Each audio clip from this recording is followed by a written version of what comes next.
Well, the votes are in. You guys want me to play I Am Setsuna?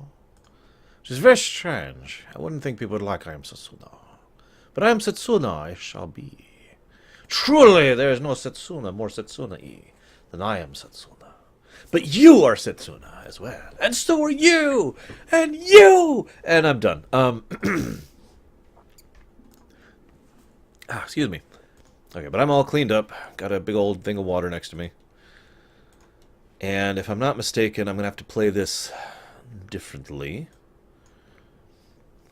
Which means... Yep, I'm going to have to play this. I might just turn off my lights. Because I'm going to have to play this basically like this. Before we go any further, I want to give my prediction right now. Because I've been meaning to do that for a bit now. And I already have the prediction. This is not new. This is just something I forgot to mention during the exploration. One of the reasons I was having such levity during the course of the game was because I was enjoying it, obviously, but also because it was a very dark, dour, kind of depressing game. If I was to use a single word to describe it, I would say melancholy. It feels like a very melancholy, defeatist, sort of hopeless kind of a thing. I don't know how to describe it properly. The underpinnings of the theme of every little action of the NPCs and the characters and the plot threads we've seen so far has all indicated that same sort of melancholy, hopeless defeatism. And I have a prediction that the entire game is going to go that arc, and I actually kind of hope I'm wrong and that they pull a twist and kind of try and reverse that towards the end. But that is what I'm looking at, that this whole thing is going to be one big, massive, dour doom fest of everything going badly forever. Now, that being said, there's another game, I'm going to pseudo-spoil here, called Legend of Dragoon, which had a big overarching theme that went through the first several chapters of the game, and that theme was omnipresent and very powerful and blah, blah, blah. And then towards the end of the game, that theme was completely flipped on its head, and they started pushing against that theme for the final chapter. So it's entirely possible they could go that route with it as well, instead of just being, constantly dark, death, doom. We'll see. Either way, that's my prediction. I wanted to get that out there on camera, so to speak, before I failed to do so. Yeah, Drakengard started bad and ended bad. Holy crap. But I don't mean like bad as in a bad game. I mean bad as in death. The see you around, Zeiss. Hopefully I'll see you around. Feel free to ask me more questions about Primus. I have a feeling we're going to have a lot of just kind of downtime. So as usual, general Q&A is always advised or recommended, accepted. There we go. And of course, if anybody wants to talk about something like, say, Star Trek, I'm just seeing if Chemic's here. You're welcome to. But for the moment, let's go ahead and switch over to the game. Let's make sure I have this set up properly, which I should. I gotta remember how to... There we go.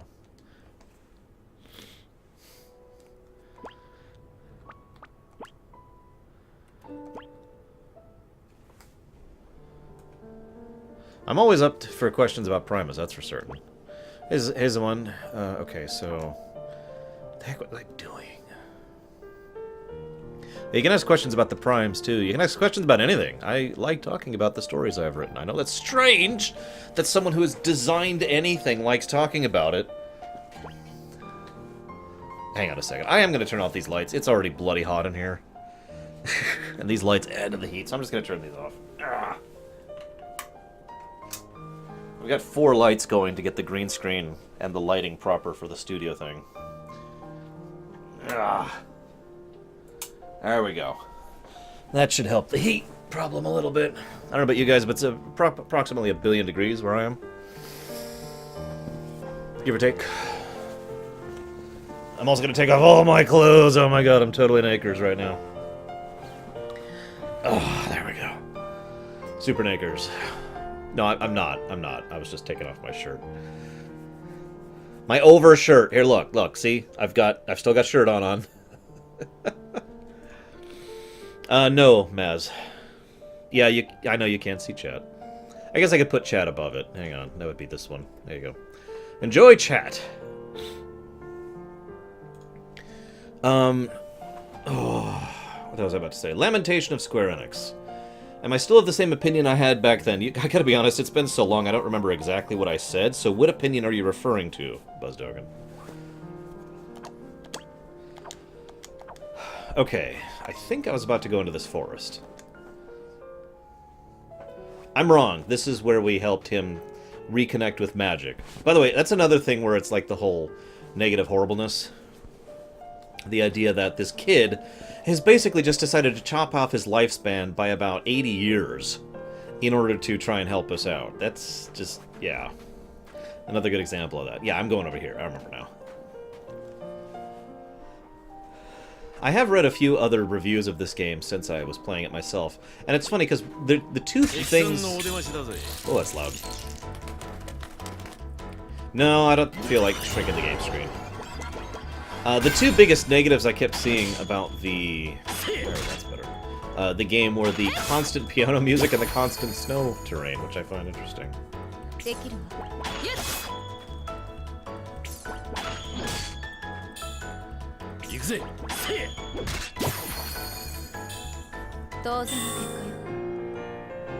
Exactly, Takoda. He's doomed. Even if we succeed and save the world, he gonna die. Unless, of course, they Deus Ex Machina out. But again, that's kind of the point. I predict that that's part of the overall theme and that he is going to be doomed. And I'm going to get some crystal lettuce. I don't know about you, but I love crystal lettuce. So crunchy. So bleedy. Because it bleeds my gums. Oh, right. Actually, my biggest complaint about the game, and it's a very small thing, but I would like to be able to actually position my characters on the map. Especially since positioning matters for several abilities. So, you know, it'd be nice to say, I want you to move over here, so your AoE heal hits these guys, you know? It's a small complaint. I still like the game.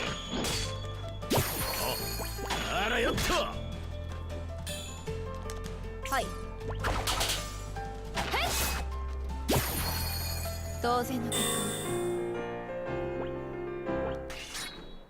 Well, we don't know how they died, Takoda, so that is possible. Although we do know his brother, when he died, he became a spirit creature, so maybe that's something. I don't know. Yeah, I'm actually in concurrence with you on that, Josh. With the danger theme.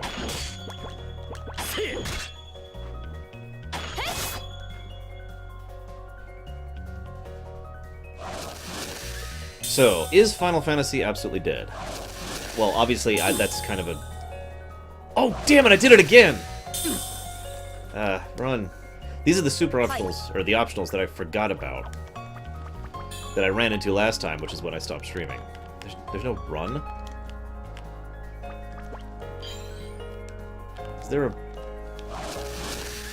Does not appear to be a run button, so I'm just gonna stand here and die.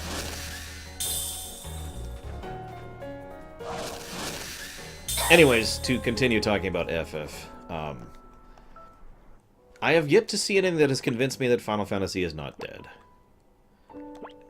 That's not me being negative. It's just me holding... Well, I say holding my breath. It's just me waiting. You know, I have yet to see anything that has convinced me FF is back. I will freely admit, I hope FF15 changes my mind on that matter. I really do. Hell, I hope the new Star Trek show is good.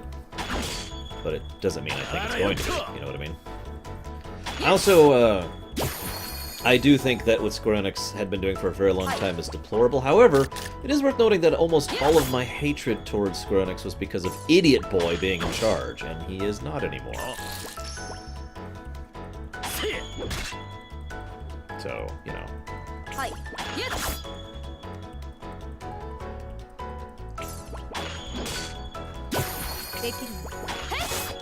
Trying to remember the button I hit to do the attack. Nope, that one. No, whatever. I have no idea, Jovan. I had to cut off all my hair for health reasons, Buzzdogan. I kept it that way for sentimental reasons. That's the summarized answer to that question.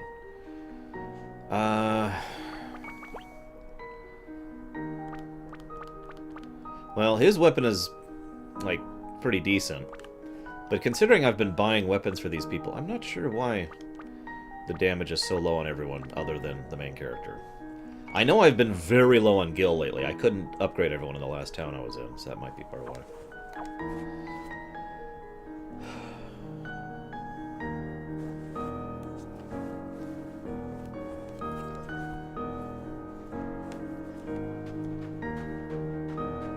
I'm curious, Chemic, by the way, if you don't mind my asking. I know you and I disagree on a lot of things, but I am curious why you want the saucer similarity thing. Why you don't want them to ship to a new ship. No, I'm just low on gil. I would have to go grind, and you guys know that I'm very anti-grind on stream. I generally try to avoid grinding on stream. At least nowadays. I used to grind on stream, and it was really, really boring, so I stopped. So both Bosdogan and someone apparently have never heard of this game. So this is I Am Setsuna. This is a game that was made by the RPG Tokyo Factory, or Tokyo RPG Factory, whatever the hell it's called, which is a subset of Square Enix. And whoa, I got a lot of stuff out of that one. And they made this. This is hilarious to me. So several years ago, and I mean several years ago. Hang on just a sec. Sir Samurai. Wait, seriously? The game's volume is too loud? Can I get an audio check from everyone?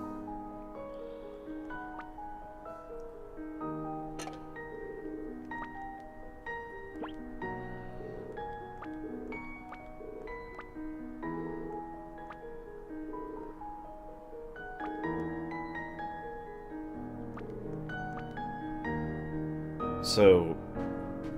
wow, I just pretended I have to go vomit in order to get some time alone to talk to this guy.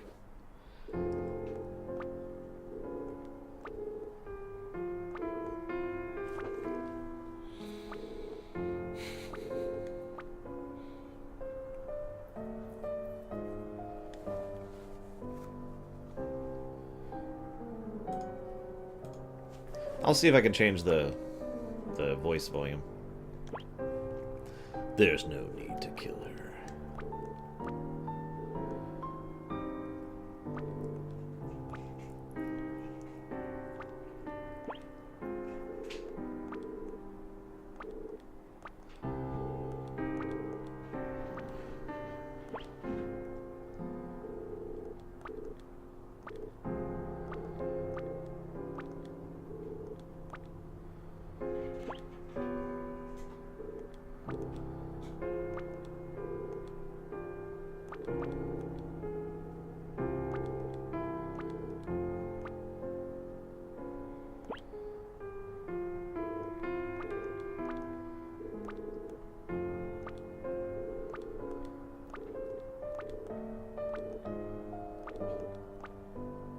Interesting. So I just went with the line of reasoning that there's no reason to assassinate her because, you know, she's gonna die anyways. And he kind of agreed with me on the however, considering he was sent under orders to kill her if I didn't, that the only way that he would accept that is if we are now enemies henceforth. So, yay for enemies.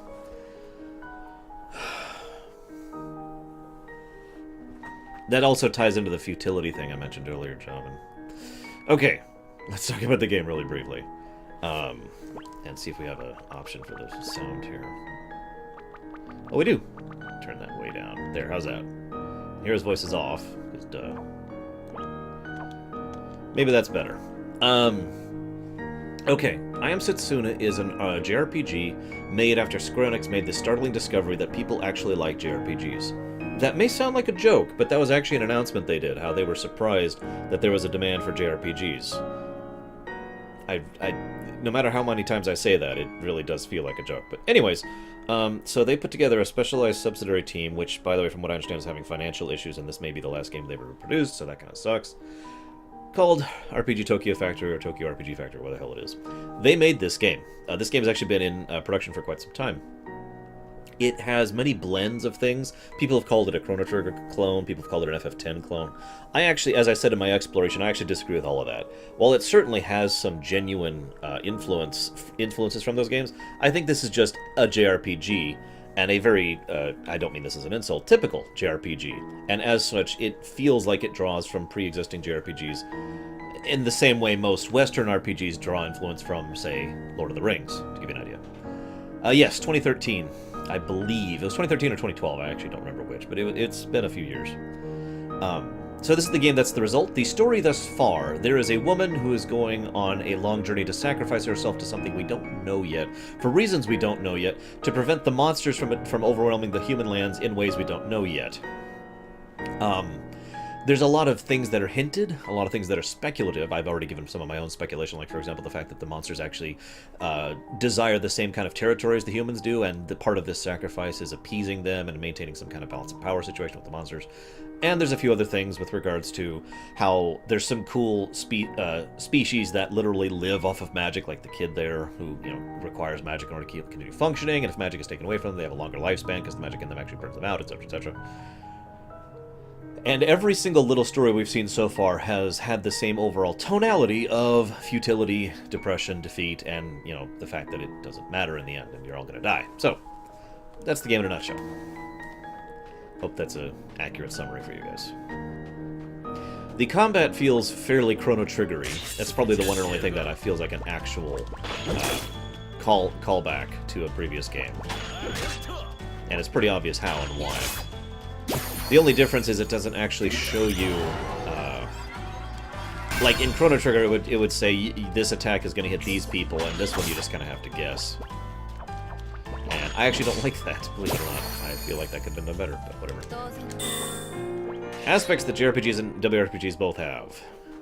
Story! No, really, in all honesty, JRPGs and WRPGs overall tend to be extremely different constructs when it comes to their overall construction of the game and the story in the center. Most WRPGs tend to be a lot more focused on the individual. Most JRPGs tend to be a lot more focused on the ensemble. Most WRPGs tend to be a lot more focused on freedom of choice and exploration. Most JRPGs tend to be a lot more focused on the significance of storytelling. Thus, as a consequence, JRPGs tend to be more linear, and WRPGs tend to be more open. That's not universally true, of course, but that's the general leaning. And then there's European RPGs, which there aren't a lot of examples of, but they tend to have a slightly different take on that too, and the Witcher series is probably the best overall example of a European RPG that I've ever seen, most especially the first two.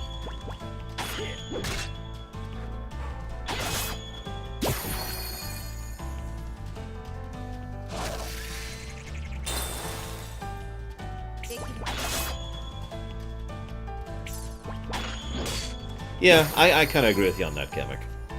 I don't agree with them. I think they should have gone. I think I've made my point clear. I think they should have gone with something other than the Constitution. But I do kind of agree that they clearly wanted that, and that they should have done some variant that still nevertheless was a clear callback and clear similarity to the original. Why is he to the original Constitution?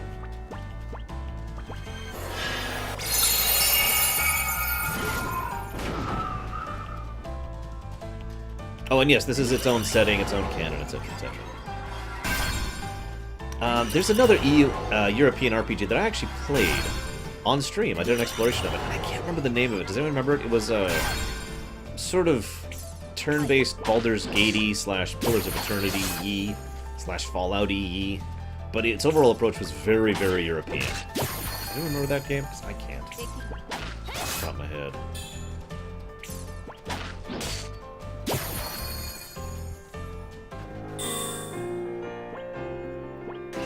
Can't remember. Anyways, no, not Wasteland. Wasteland is clearly much more Western. I can't think of the name of it. Hang on, I'm gonna check my Steam library real quick. Hang on.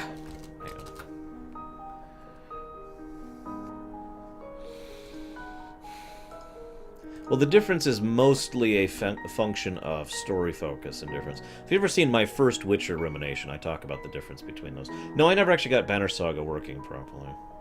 God, I have so many games in my Steam library. Is this it? No, that's not it. So many games, oh my god. There's Rebel Galaxy, that's not it. Shadowrun Returns. Shadowrun Dragonfall. What's the difference?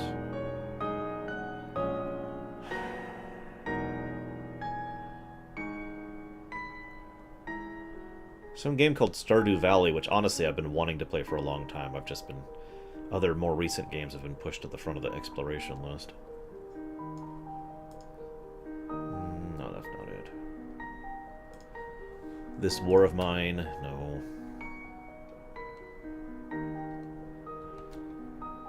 Not Transistor. It's not The Void. It's not Valdis. It's not Vampire the Masquerade Bloodlines, although I did just finish playing that. Good game. It's a game I recommend if you have the time for it. It's not Windborne. Oh my god. This is gonna bother me now.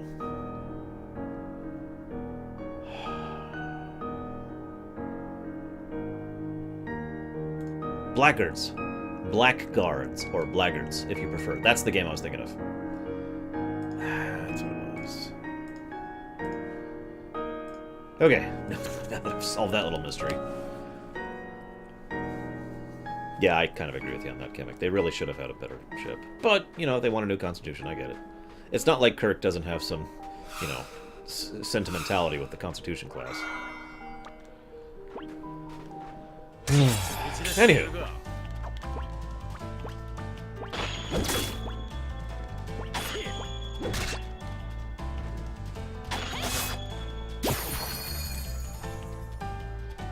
What aspects of JRPGs that WRPGs should have?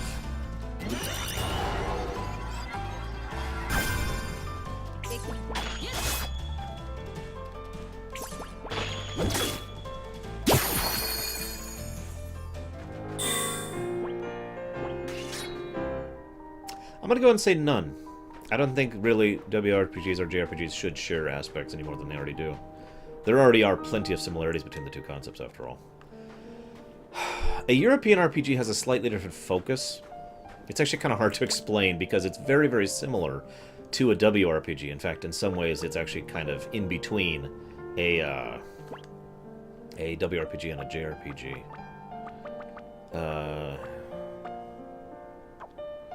How do I...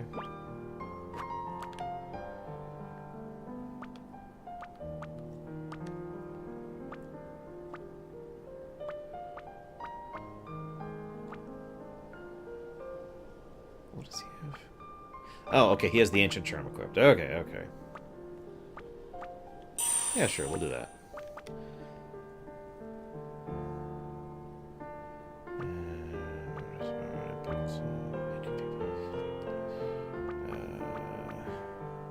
With that one. Oh, he already has that on. Ah! And then she has the front.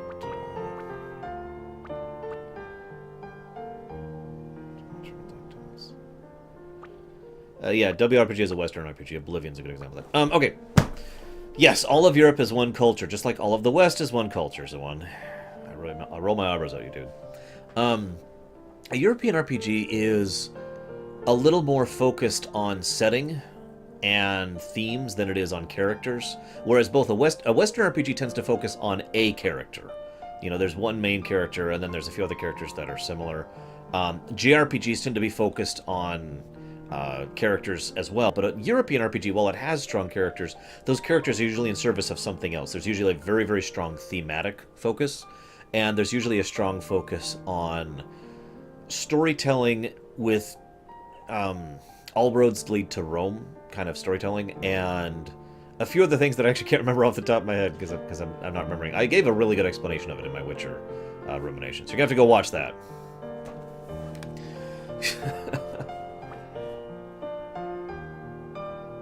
I think we're good on that.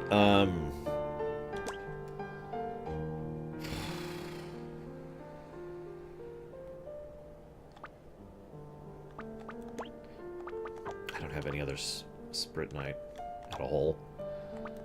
And that doesn't matter because I don't have any more Sprit Knight. So whatever, okay. I'm as geared as I'm getting. I'm telling you, that game Blackguards. Blackguard, what the hell is that? It is an excellent example of European RPG. Does this game have anything cool or compelling in it? It is a fairly slow-paced JRPG. Absolutely. it doesn't really have anything that I would consider new or exciting or innovative. It also has... I'm obviously only a few hours into it, so I don't really know where the story's going, which of course is the main focus of any JRPG.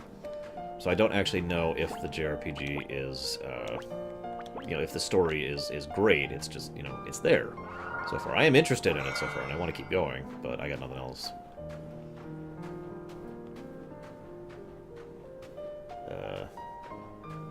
Is this where we're supposed to go? Yeah, apparently it is. Okay. This is a PC game. I don't know if this is out on any other systems. I have played Evil Land. I did an entire stream of Evil Land and Evil Land 2. Both were excellent games, in many ways. Evil Land 2 ended on such a depressing note, though, that it put me in a really, really depressing mood. No, Kemek. I have not played any more Witcher 3 in many, many weeks at this point. There's actually a really good chance that we're actually going to cancel the backseat run. Best character in the Dawn of War games? I think we all know who that is. War Boss Gorguts!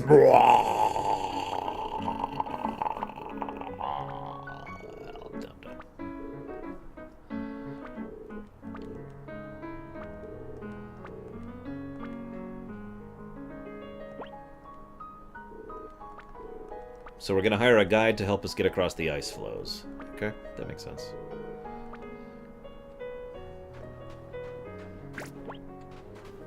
Giant slug!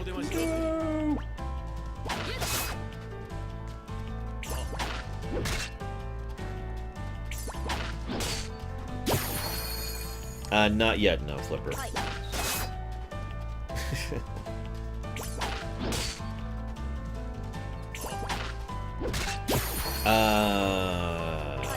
I'm gonna be completely honest, I don't really remember the Harry Potter EU, like, at all. Like, I glanced at it and never really got super interested in it, and so I never really got in-depth into it. And to be completely honest, I don't even know what the extent is of the Harry Potter EU at this point. That's how little I know about it.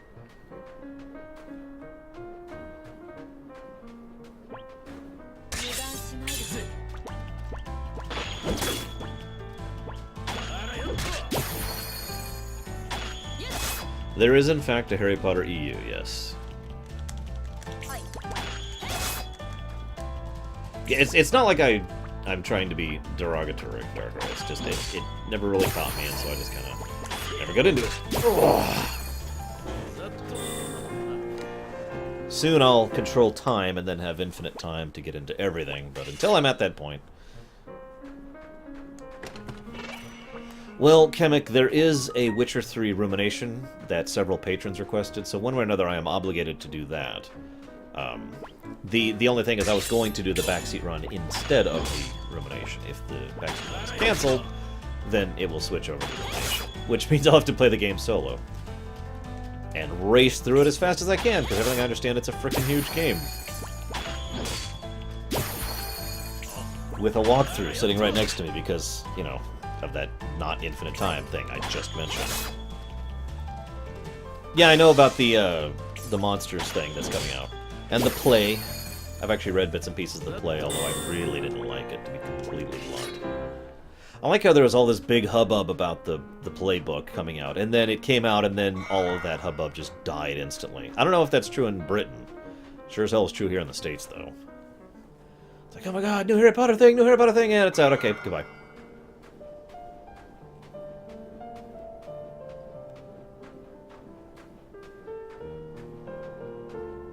There's the town. Whoa! Barrier of Doom! It's the Ash Wall? I suddenly can't think of the name of it. That thing in Morrowind. In Vanderfell.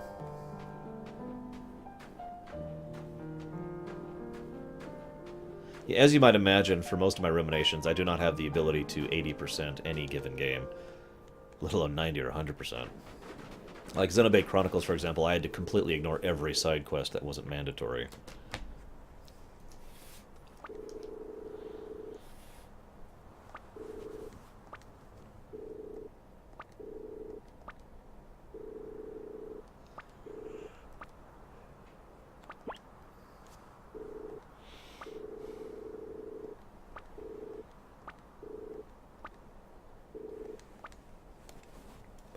Okay.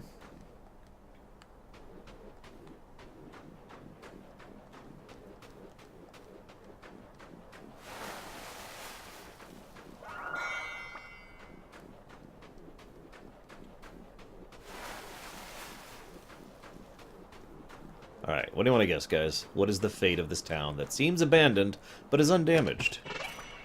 Now, we've already seen 2 towns like that so far. Actually, one which was being protected, and one of which had villagers who were hiding. I mean, there's stuff on the pots cooking, for God's sakes. Yes, I've played Rogue Galaxy. I've also played Rebel Galaxy.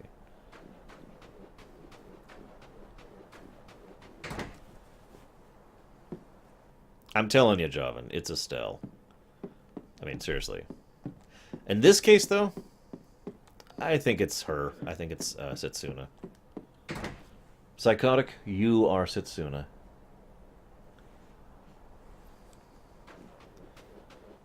Oh, I see what you mean, Javan. Yeah, I like that too. Obviously, I've been going for more of a thinker in my overall responses. I mean, I didn't assassinate her at the beginning. Oh, in case I haven't put this prediction out here, I do think we are going to assassinate her in the end. I don't know why, but I think that's going to happen. See you around, Darkrai. Woo, congrats, Omni. Oh, monsters! And a kid.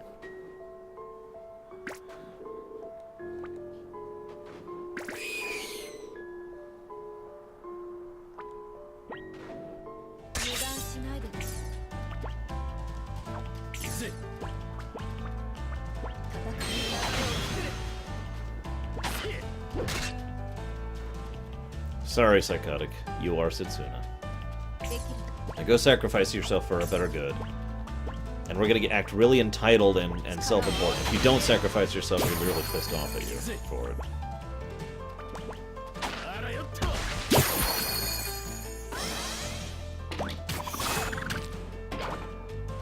No, it'll be fine, Javan. I'm sure they're enemies.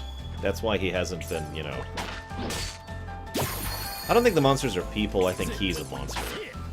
Or you mean the monsters in general? That wouldn't surprise me at all, actually. We do know they have some kind of culture, society, etc. so far.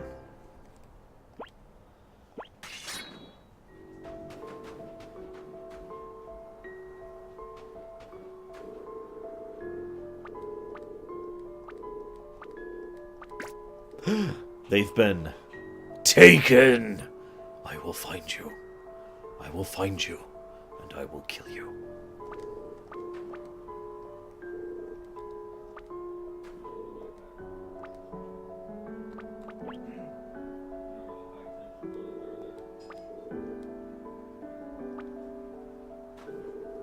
I like her outfit, by the way. I tend to be picky about JRPG outfits in general, but I like hers. Setsuna's, I mean. Not Tiger Ladies.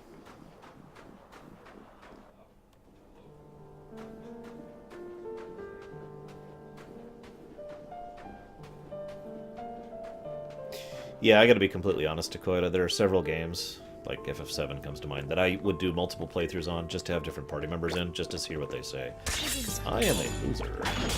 And also I enjoy lore. So, yeah. Gotta get my lore on. No, he blew up.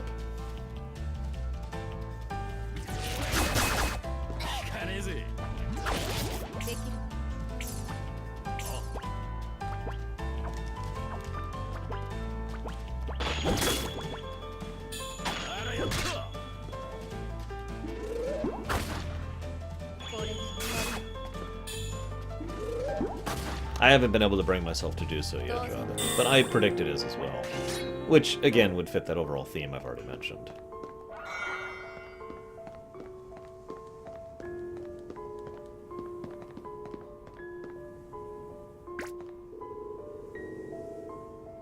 my god, they're eating the people.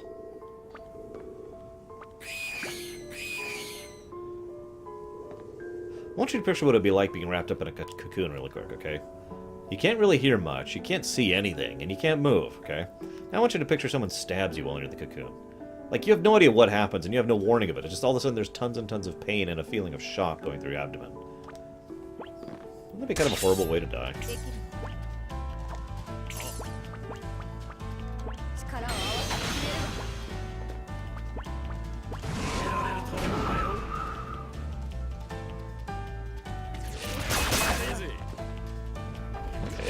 officially time to heal. Oh crap. Why do you not have heals?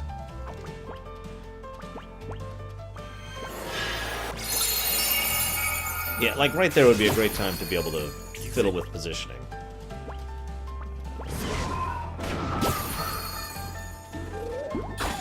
Oh, she's dead.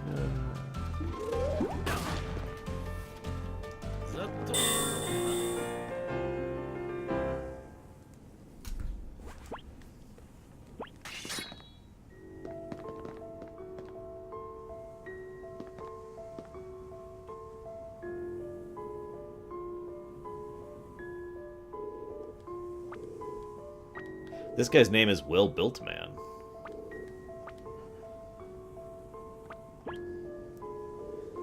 Random encounters don't really bother me that much, unless there's too many of them. Also, these aren't random encounters, obviously, but, you know.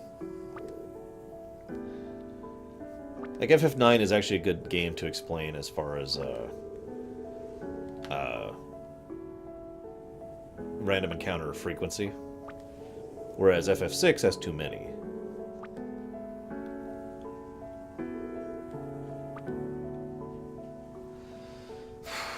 Yeah, actually, I agree with that, Zoan. It would certainly make things interesting. The game getting harder as you go on. You'll notice we go back up to 1 HP after a battle, which, again, is fairly JRPG-y. It's okay, I got some potions.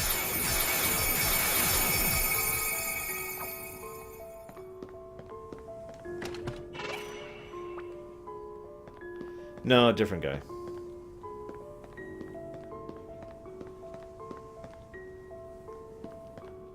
FF6 does have a lot of random encounters. It's actually probably the one true flaw I could pick out of that game.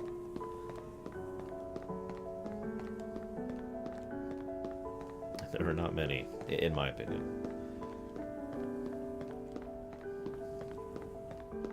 How do I progress? Or am I not supposed to yet? Oh, here we go. Duh.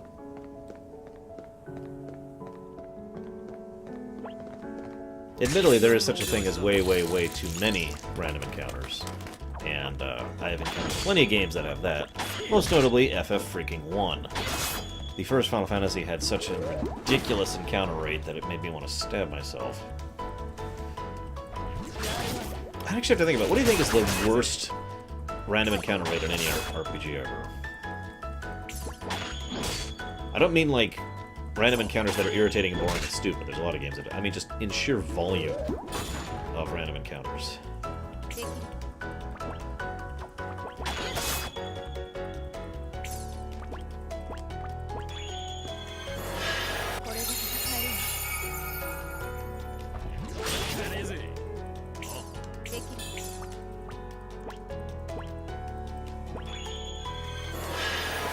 No, Evil Land 1 has got nothing on, for example, FF1. The first Pokemon game, the first gen Pokemon games, that's actually probably the most likely one. Good lord.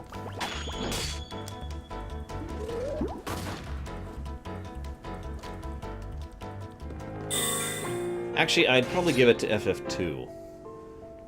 The original NES version of FF2, because in the original NES version of FF2, based on the overall setup, you had between 1 and 9 squares between encounters, and it was extremely rare it was above 9.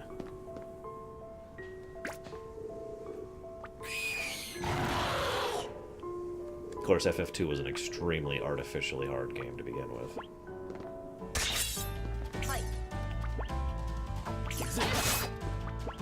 Seventh Saga. No, Seventh Saga is just a terrible game in general. I don't know if that counts.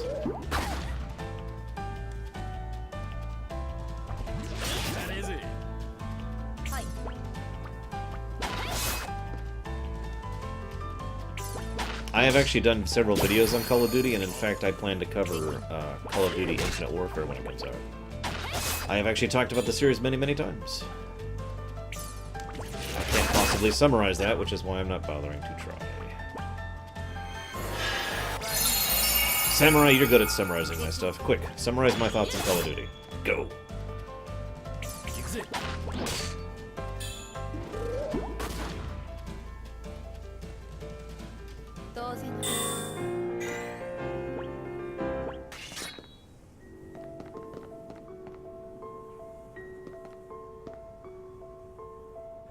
I have not, no. Aspiring researcher. Ooh, thank you. I'm Kirk! Why did we name him Kirk again?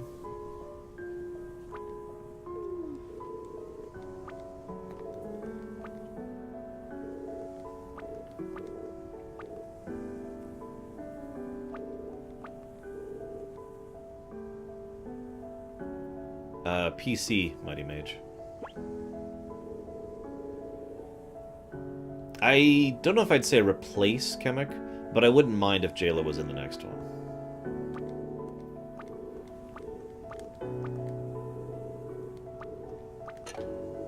There's a little bit of that futility theme there in general. Despite in the face of something that might literally be the end of him and all his family's lifestyles for the future, forever, he's so blasé about the fact that they are all effectively doomed and just wants to, and is just like idly curious about it. I suppose I shouldn't be avoiding combat, much as I hate to. I need the exp. I just hate fighting things that explode on me whenever I beat them. Thoughts on the Rogue One trailer? It's cool. I was already sold on the movie, so, yeah. I suppose I do have thoughts on the Rogue One trailer. Would anyone like to hear them?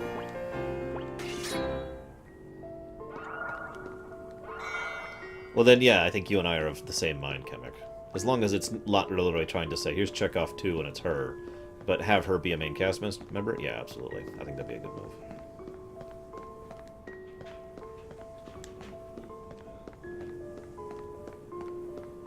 Okay. Now, you guys know I don't really like Studio Ghibli, right? I know. Hate, etc. Go ahead. Pile the hate on. Just give it to me. Give it to me! Give it the hate!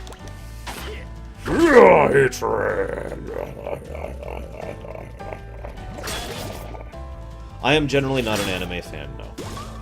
There are precious few exceptions to that. And for the record, because everyone in the universe asks, yes, I have seen many animes.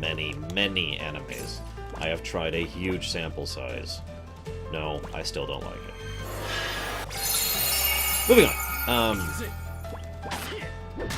Studio Ghibli. You might wonder why I'm bringing up Studio Ghibli with regards to Star Wars, but trust me, I'm going somewhere with this.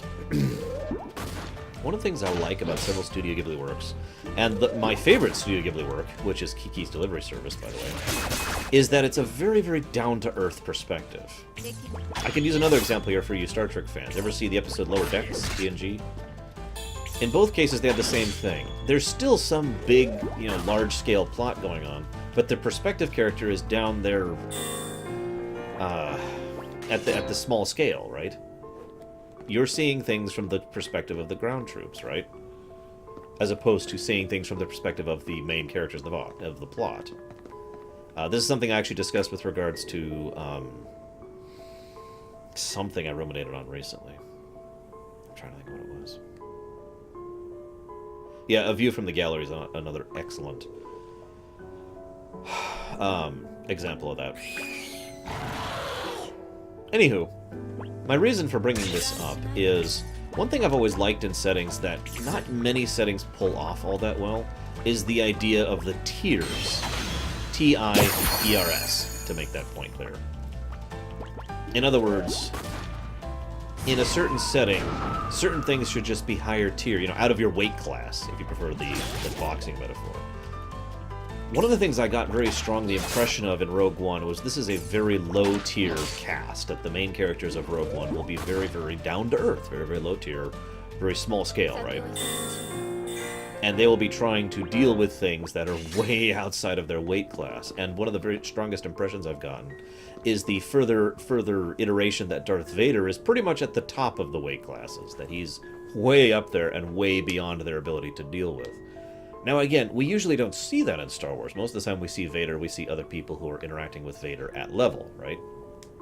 But there are a few of the EU works that really help to emphasize what it's like to see someone like Vader or interact with Vader when you are way, way, way below him in terms of tier. Make sense? Ergo, I like the idea of an entire movie dedicated to people who are low tier, trying to have some significance and have some impact on a setting that is way beyond their scope. I like stories like that, especially since they're very, very hard to construct and have it be believable. One of the things I've always loved to do in my writing, and I don't always succeed at, is the idea of, here are the ants, and these ants are still having an impact on the large events of the setting.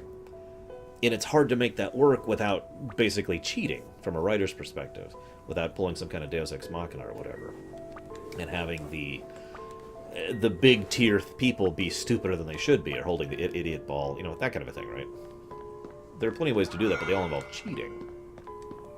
So I'm hopeful that we'll have that kind of lower decks tier perspective, and that it will be generally awesome. There's my thoughts on the thing in the nutshell. Any questions? Nope? Okay, good.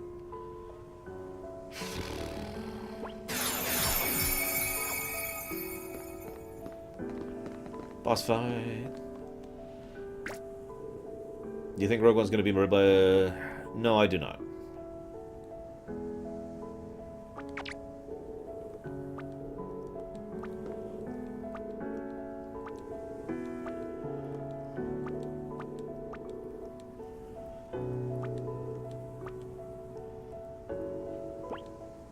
Yeah, no, have a brain.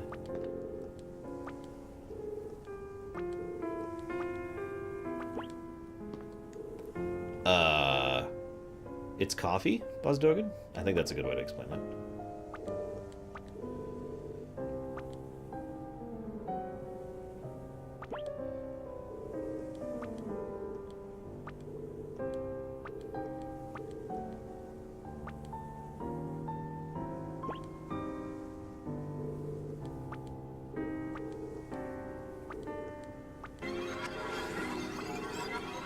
We monsters are no different from humans. If we don't eat, we die. Sorry.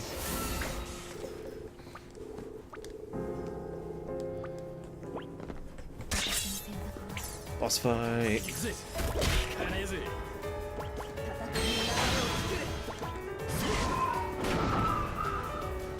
This is a pretty recent game, yeah. Wow, he's got a lot of health.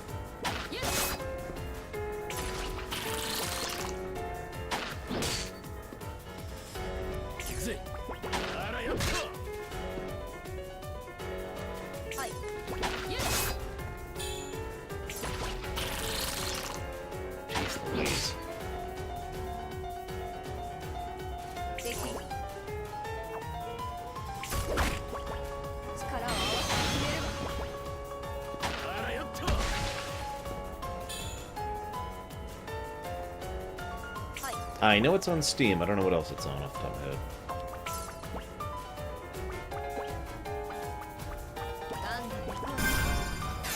And PC, or PC, PS4, and Vita, apparently. But not 3DS for some reason. Shrug. I guess they just had too many amazing RPGs on the 3DS as is.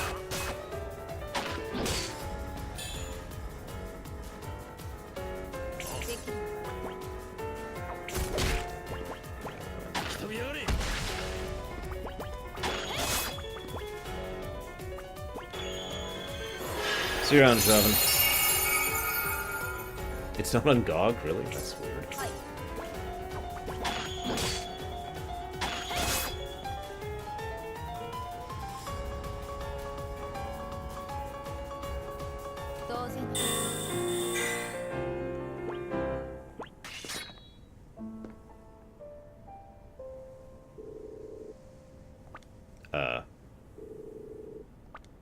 What? Oh, damn it. Hey, Oldman.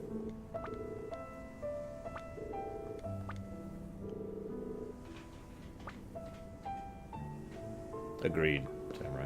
So in case you missed that, he's crying about how, you know, they're coming again, Mama, and they're going to kill me again, Mama, and yeah, this is going to be bad.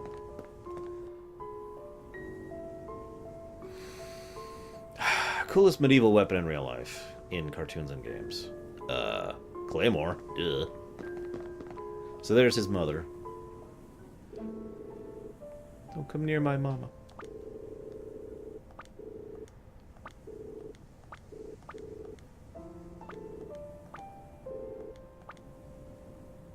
What do you think, guys? Should we try to reason with this monster who just kidnapped an entire village to try and feed them to his dead mother?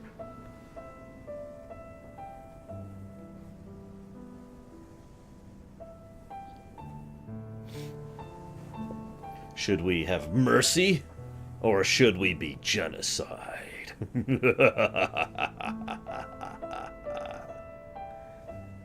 Now witness the firepower of this fully armed and operational JRPG.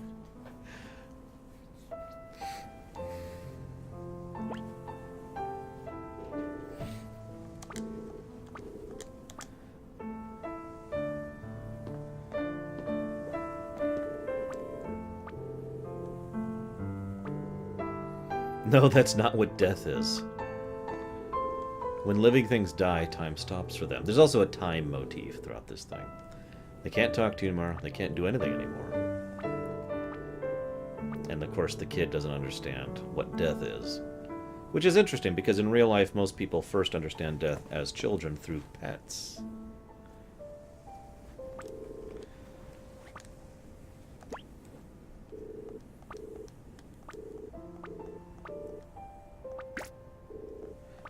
And of course, the evil guy with the scythe is the one who killed her.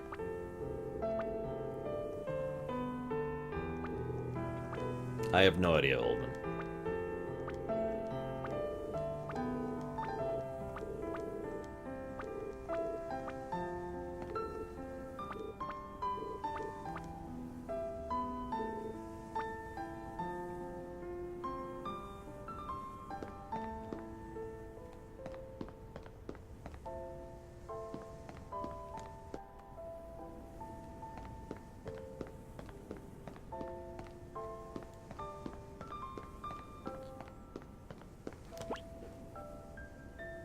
I don't see a timer.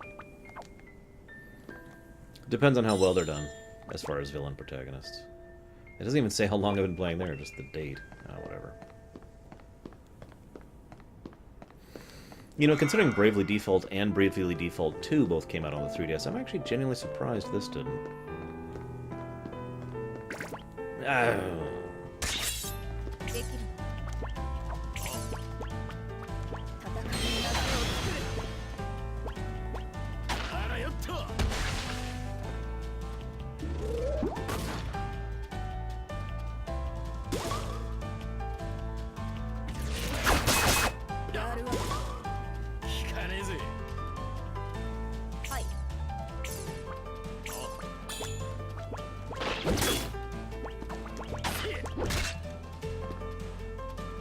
Yes, I agree. Final Fantasy Tactics Advance, for all its gameplay, which I'll at least give, you know, the gameplay some credit, is not a good way to do a villain protagonist. Overlord, that's a good example. I suppose StarCraft would be another good example, as well as Warcraft 3, of playing villain protagonists, where you play as the Zerg and where you play as the Scourge, respectively.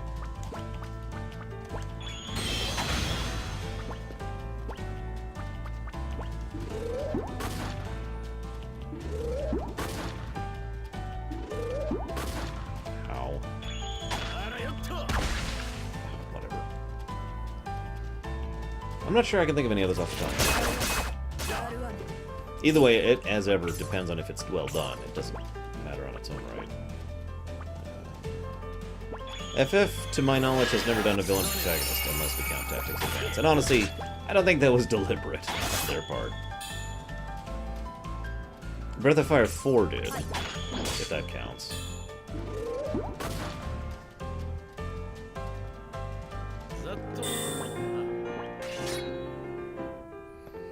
Yeah, I agree, Dakota. And again, if I could control positioning...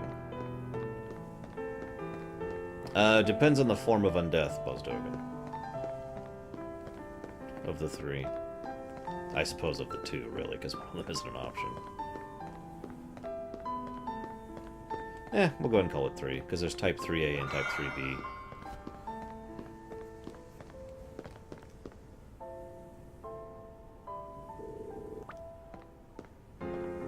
Hey, it's one of the knights. So this, yeah, I kind of saw this coming. I should have said something here.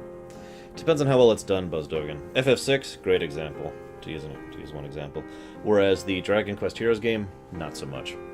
So yeah, there's this order of knights who follow a princess, and they protect the village, but they were away on some kind of business, and so the Scythe guy came here and attacked the monsters, killing this child's mother. Then this child, of course, came out and was like, no! And so, because he has no understanding of what death is, he kidnaps the people in order to bring them to her so that she can feed and get better, because clearly death is just a sickness you can get over, right? Now the knights are back, and all they know is that a monster attacked the village and kidnapped the people. So what do you think's the next step in this particular drama?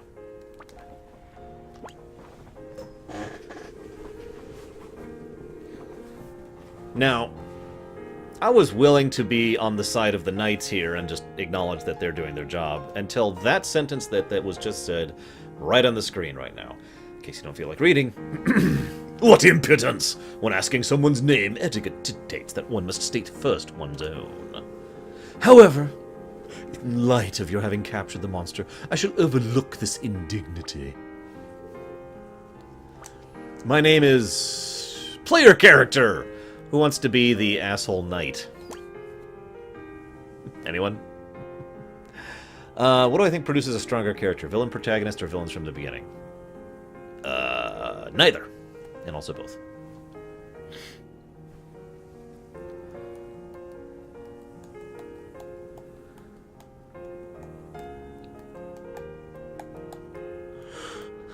We should name her Bragwin.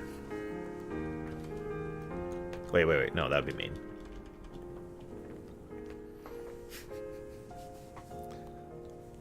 It's a her, Bragwin. It is a she.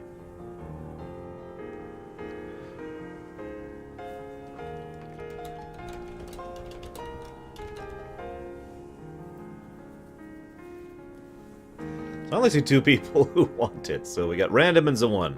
Why don't both of you pick a number between 1 and 10?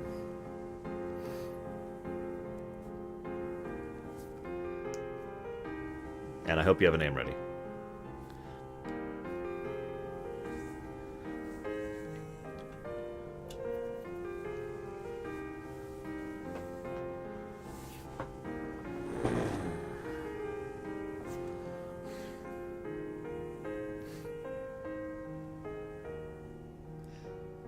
Only if it's well done, Buzzdogan. I like the A to Z trope, which isn't a trope, it's something I came up with. I don't know, Random. I've already named, like, 1, 2, 3, 4, 5 characters so far. This is the 6th. I'm not sure if we'll have a party past 6. 6 is actually a pretty big party by JRPG standards. Hurry up, decide. Oh, excuse me. Decide or be destroyed. I don't know, I actually get along with most of my ex-girlfriends. Well, I should say get along. I haven't talked to any of them in forever. 3. Okay, so, Zawan, you win. What do you want to name her?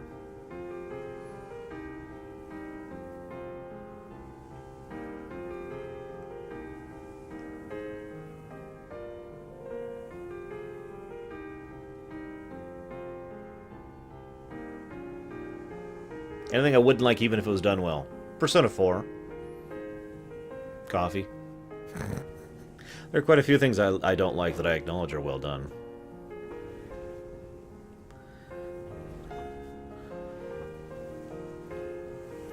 Inquis. Deliberately spelled that way, just to make sure. Like, is she an Inquisitor who actually quizzes people? I'm really curious. Is there such a thing as a well-done dating sim? I don't know. I roll to disbelieve. Alright, fine. Inquisitor. It will fit! We have a character limit. Anything I would hate, even if it was done well. No, I'm not capable of hate. I should call her Inquisito. Inquisito! It sounds like a really weird Riddler knockoff. And now, Inquisitor will go forth. And I can't even say it. Inquisitor.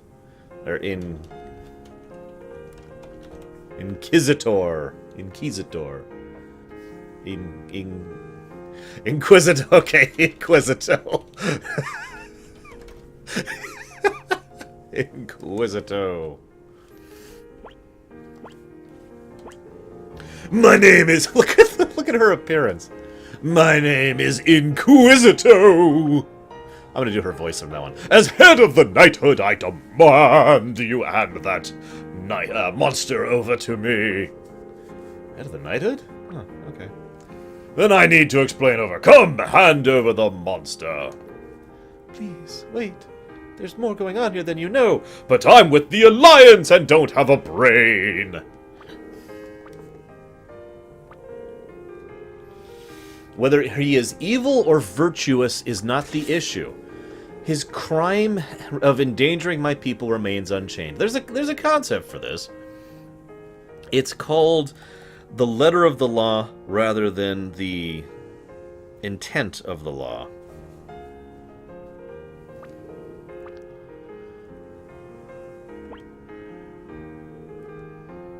Once it has inflicted harm, it shall already be too late. Wait, it's a shame Omni's not here. There's what's his name? Captain Quark. Or Quark. Captain Quark. That's what I'm suddenly picturing here. If this creature is vanquished now, needless damage can be avoided.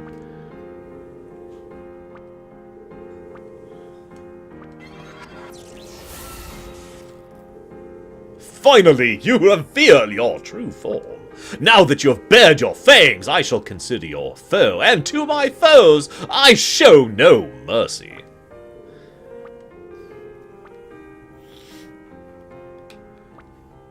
We'll find out. So you dare to oppose me, Masterman? Very well, I shall bring death unto you. Because apparently she's like a level billion Super Doom. You will have an eternity to regret your foolishness in the afterlife. You shall rue the day you have laid hands on my people. You wish to vie first, do you?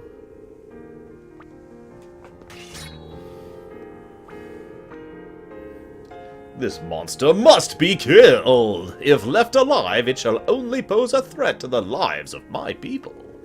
The seeds of disaster must be cut down the moment they begin to sprout. Sometimes you can solve things by talking? She clearly is not an Alliance member. Run. I know not whence you came with your soft-hearted ideals, but placing trust in the likes of monsters shall lead only to regret. Humans and monsters cannot coexist. They are incompatible beings. Very well, my fervor has suddenly diminished. Seems my people are in your debt. I must thank you. If there's anything I can do to help you, I shall do it by handing you over to Chairman Drek. Oh, sorry. Blah, blah, blah, blah, blah, blah, blah, blah, blah.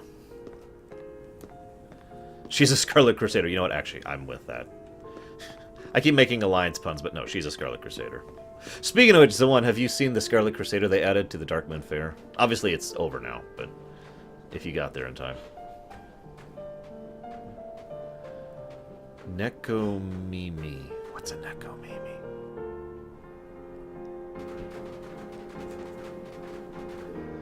Allow me to formally welcome you to Royburg, Village of Knights. As for our next move... Inquisitor! I've been waiting for you! What are you doing here, Linus? What am I doing here? I wanted to help you. Help me, you say? That shall not be necessary. You asked me to help you. Do you not remember? I asked you to help me? What nonsense. If I allow myself to be deceived by your falsehoods, I shall be unable to take lead of the knighthood. Falsehoods? What are you talking about? Inquisitor, why did you change? What happened to you on that day? Away with you! I'm working with Drek now.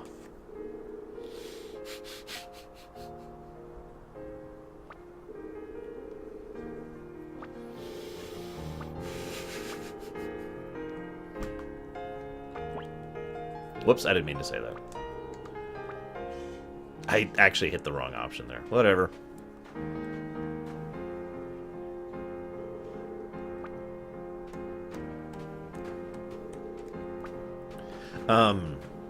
Anyway, so there's a Scarlet Crusader in Darkmoon Faire who sells the Scarlet Suit and Scarlet Transmog stuff for an insane amount of gold. We're talking like 10,000 gold a piece. It's insane.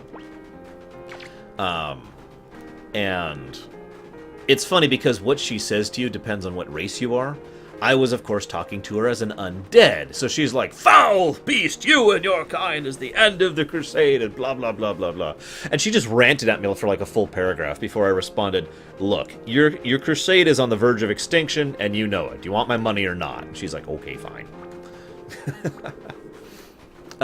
If you know where the petting zoo is, Zawan, she's by there. But again, it's already gone for the month, so you're going to have to wait a month to go there, sorry. Everyone left my party. That's great. Oh, Inquisitor. Oh, Inquisitor. She.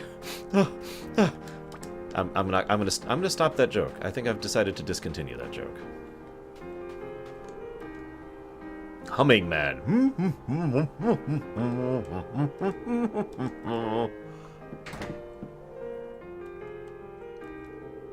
Angel-voiced girl. Snow, snow, snow. Freckly old women. Ooh, freckles. Thin-lipped women? Okay. What, you don't want a MAGA situation, Dakota? Flat-nosed boy.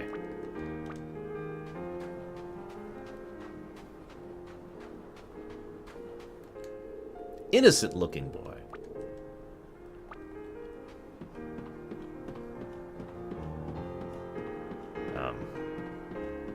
Okay. Oh, Magic Consortium.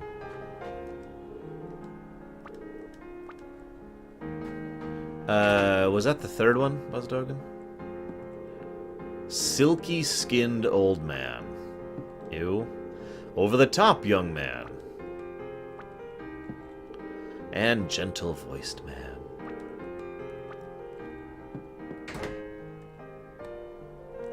Not yet, no, Karmaku.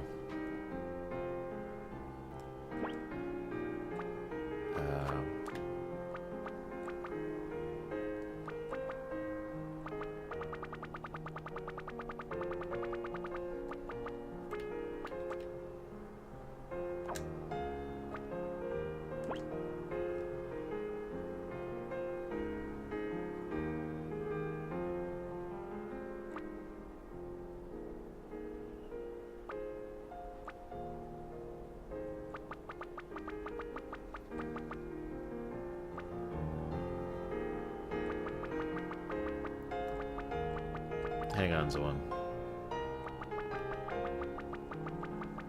Honestly, I just want to upgrade my gear. Screw the Sprit Knight. I haven't really needed it so far. And so far it hasn't really proved useful. Or obtainable, for that matter. Alright, so what else does the Scarlet Quartermaster say?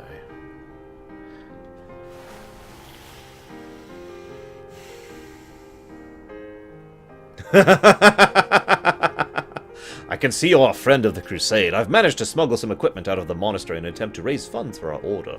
We will not rest until the unliving have been driven from Azeroth. Do keep in mind you and your ilk have left us on the verge of ruin, so what I'm selling won't come cheap. Your response. Sudden reappearance of the Scarlet Crusade with a newfound drive to wipe out the undead of the world. I've heard this one before. You're a Dreadlord, aren't you? And now what's funny is that's happened twice in the Scarlet Crusade. And there's what she says. Unliving scum, your very existence is an insult to everyone who lost their families to the Scourge. Take that tabard off and crawl back into your grave before I put you there. I would say this Crusader is a survivor, because I'm pretty sure the Crusade is frickin' dead. Granted, I was wrong about the Storm Pikes, but, I mean, how could any of the Crusade have survived at this point? I mean, really.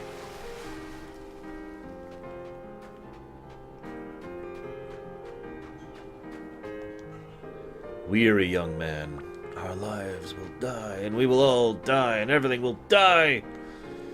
Well-built man. Oh, that's the guy from earlier. It's the well-built man, guys. He's my favorite.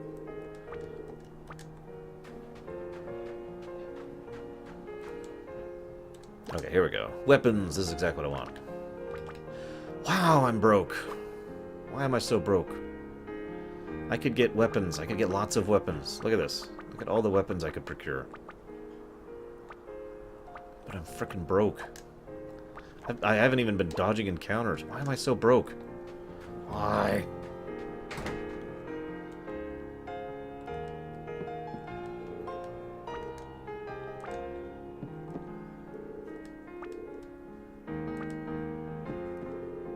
White-toothed girl. Wait, what was this one? Kind-looking. Gentle-mannered man.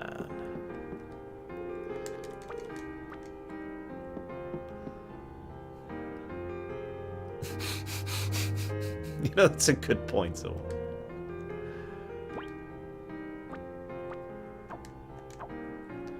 I guess I could just sell everything. The big-nosed, money-loving man. He was this way, I think? I've been trying not to sell the green stuff because it's cooking stuff, but maybe I should just, like, sell it. Get rid of the cooking stuff.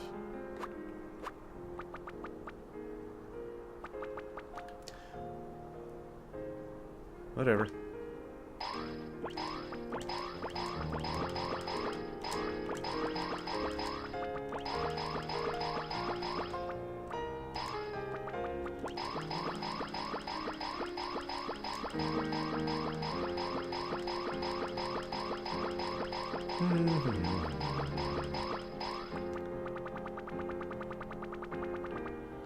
I have a couple cooking things on me.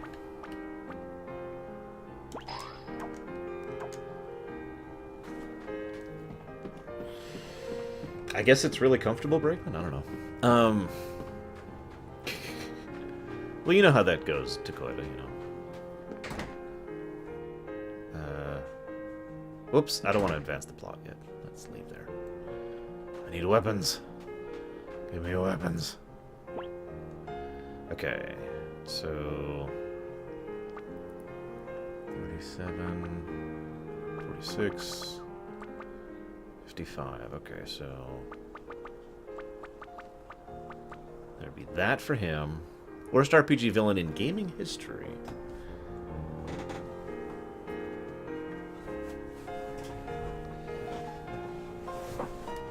I used to play Flash games back when they started. But I haven't really... Like, I remember when Newgrounds was founded. That's when I used to play Flash games. I haven't since then, though. Okay. Yes, you are Setsuna, Tigzar. Worst RPG villain in history. The main character of Final Fantasy Tactics Advance.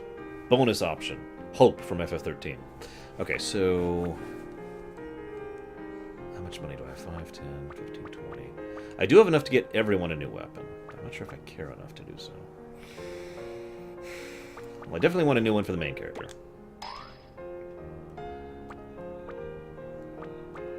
Who is that?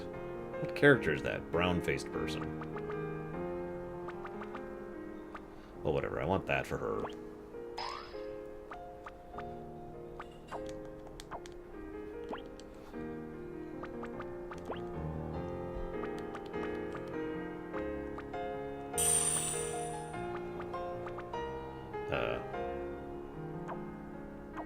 I don't know who that other character is. And it won't even let me know because they left my party. Whatever. I mean, I guess that's not Orin. It might be Night Lady. Inquisitor!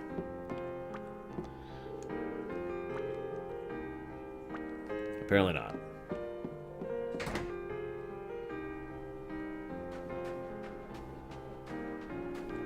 I guess we'll go ahead and buy Inquisitor, or not Inquisitos, not Orin's weapon here.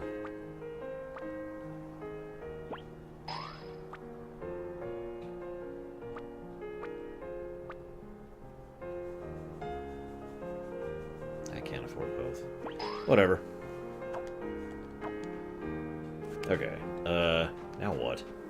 I've kind of talked to everybody. I have not played Capitalism. I've heard of it, though.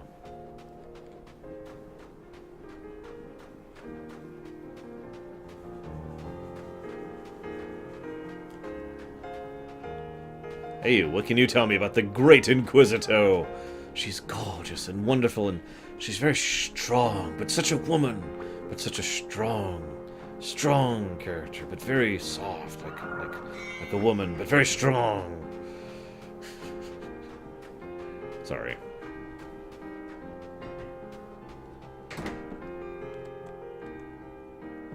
I already went in here.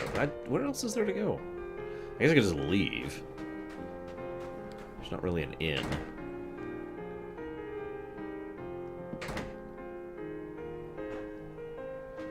Image boards.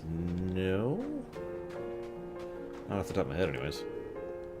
Enthusiastic girl. She will train to help Inquisitor! Man, Inquisitor has a hell of a rep, doesn't he? She. But, yeah, whatever.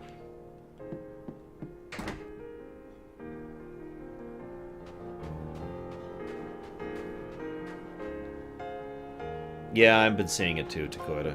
Every now and again, it's just, there's a splinter of a pixel line which isn't rendered. Reminds me of Fallout Shelter, actually, which has the same problem. Okay, I don't know where to go, so I'm going to leave town. That's the D&D staple, right? Screw it. I'm out. Peace. What I'm actually going to do is this, now that I've sorted inventory. Travian. I think I've played Travian. What's it like? Like, what's it about? Right, the spirit wall is still there.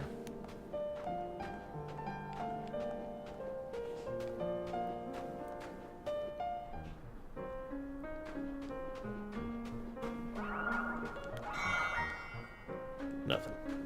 Okay, whatever. I'd say Fallout Shelter is worth giving a try, yes. Play it on the PC, though. The iPhone, whatever. I don't know, maybe it's just me. I absolutely despise mobile controls in general.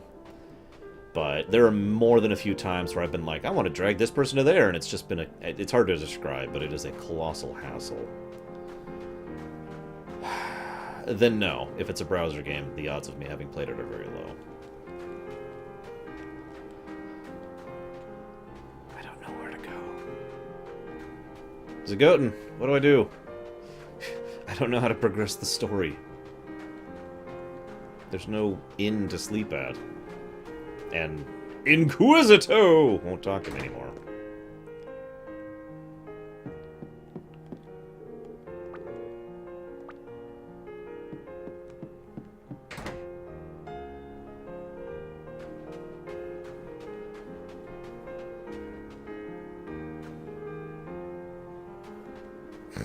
Wow, was the one.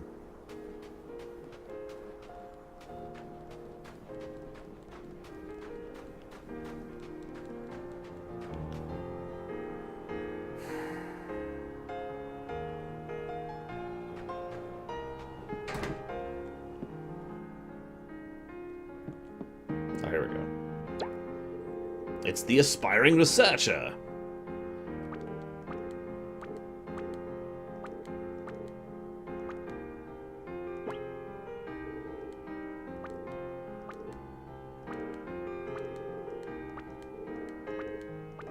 So apparently there's some ancient civilization that used to exist within the Last Lands, which is where we're going to get sacrificed, by the way. Oh, great. Now what? I'll keep talking to him. Clearly that's the way.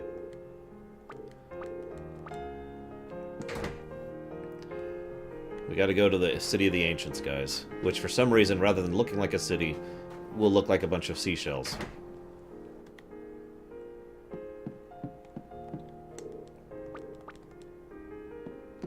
Most sinister type of evil? Personal evil. Befriending a child and taking care of him and then selling him into slavery. That's evil. And the worst kind. Okay, well, now that I did that, I'm stuck again.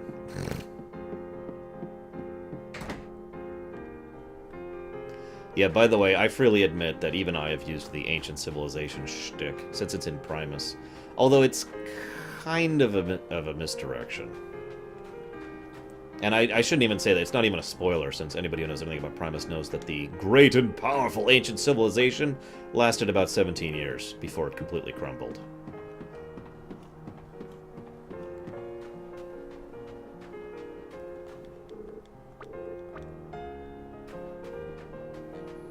No, Buzzdogan.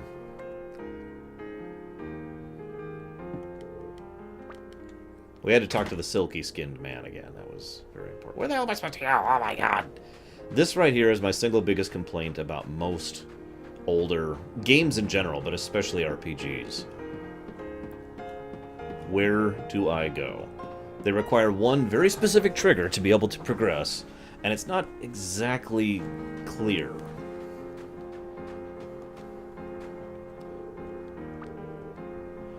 Cornelius!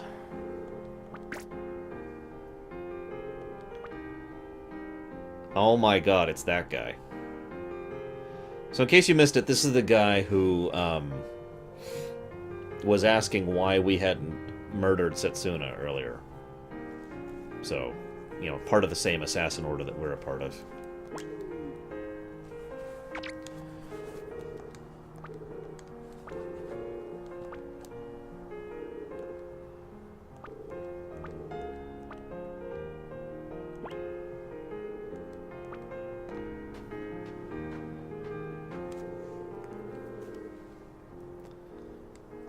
Agreed, Takoida, on both points. Mobilize the knights! Oh wait, I gotta do Inquisitor's voice. Mobilize the knights! Have them eliminate all nearby monsters. Kill everyone! Kill everything! For the good of the people, of course. Let's see. I can't think of a good example of a time limit, but I can come up with a bad example for a time limit right off the top of my head. Fallout 1. Hated that. It's one of the first things I modded out of Fallout 1.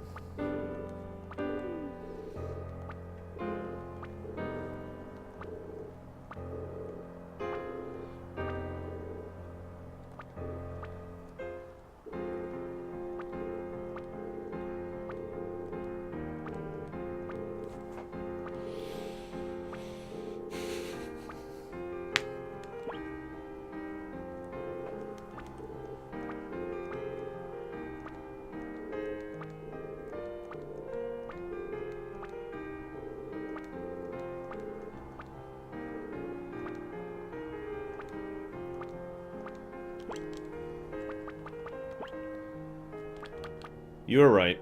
He is Mr. Strangeface.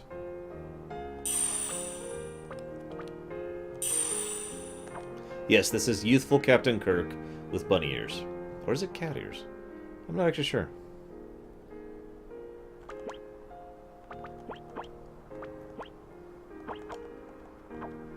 Hey Kay, you are Setsuna.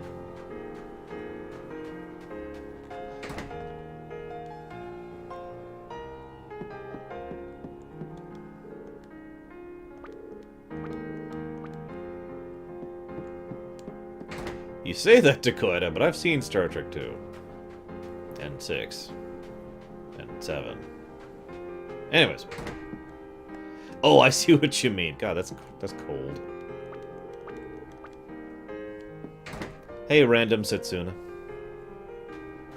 What's up?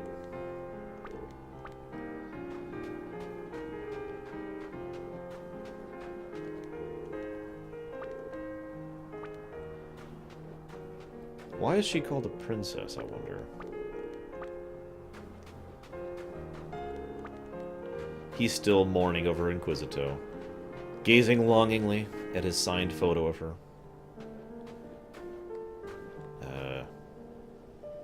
I guess we're going this way? I really don't know what I'm supposed to do now. Like, I get the lore aspect of what I'm doing. I'm going to help the damn kid. So I'm guessing he's in here. I'll save you, kid. Oh, good, he is here.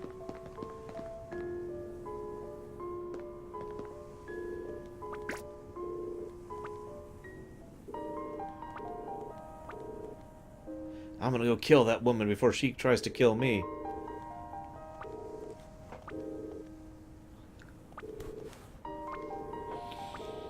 What good will living do? That is a wonderful question.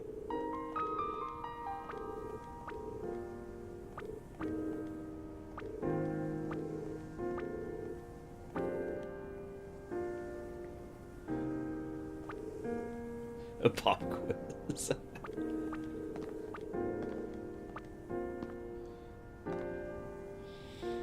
And here's where the knight shows up. And stabs him through the chest. Kill him! Kill him!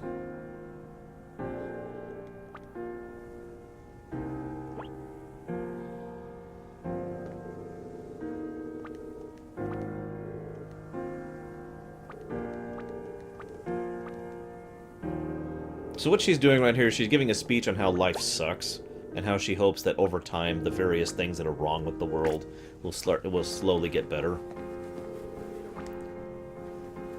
As I've said before, I'm thinking that will not happen. Oh, damn it.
We killed the monsters, Inquisitor. We would make fine recruits for the Knighthood. Yeah, we're moving on.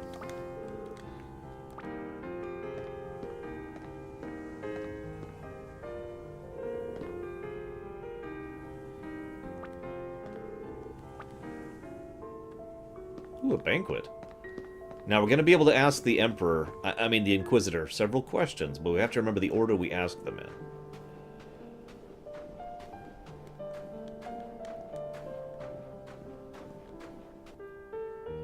Hang on, did we actually rename her Setsuna?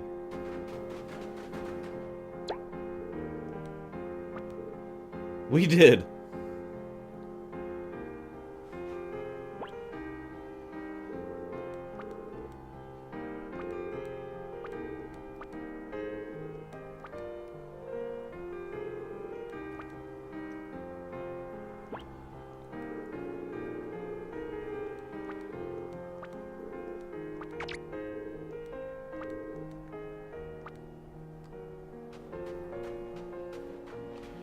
Oh. It's as if Inquisitor has become a completely different person. That's never a bad sign.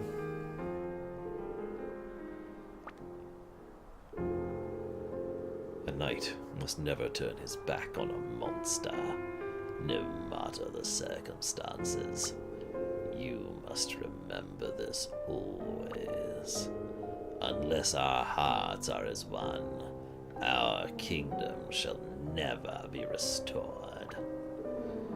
Yet, despite this, in our last battle against the monsters, these two young knights attempted to turn tail and flee. Not only is this unbefitting conduct for a knight, it is an impediment to our kingdom's restoration. Thus, in the glorious and honorable name of our kingdom, I, Inquisitor, hereby sentence these two men to death. Please, wait. We didn't try to turn tail. We had no choice but to turn our backs on the monsters to aid a child who'd failed to escape. Silence. Enough of your feeble excuses. Why, Lady Inquisitor?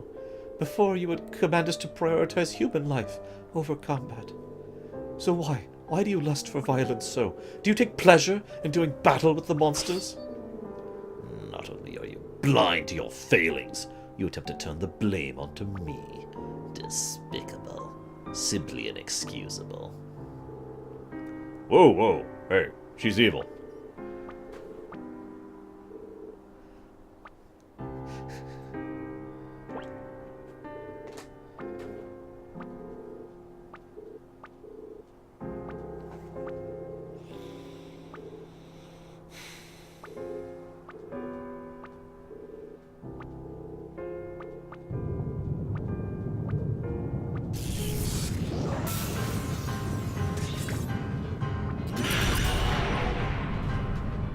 Boss fight.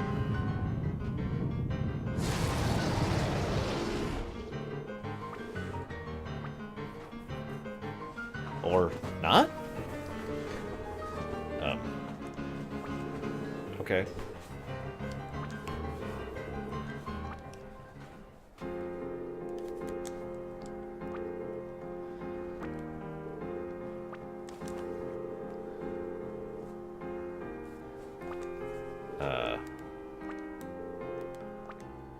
Okay. I don't know about you guys, but my first thought is to immediately charge in there and see what's up. Hey, let me in! Oh, it's locked. There we go. I'm free!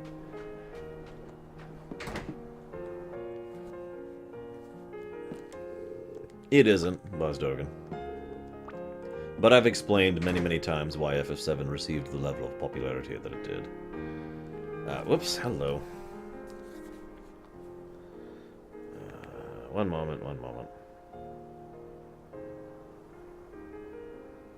Sorry, comma, you caught me streaming, period. I didn't see the phone light up, period. Pretty sure I'm still extra large, period.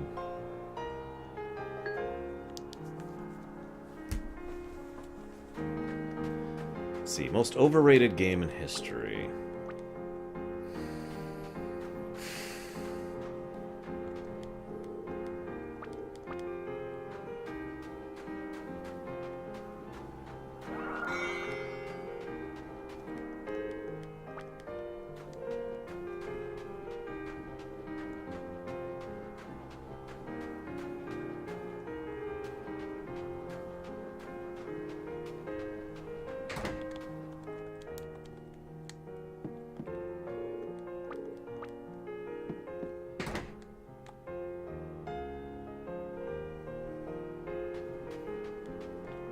Yeah, I'm super fat, so give me about another 6 or so months, and I will be closer to the weight I need to be.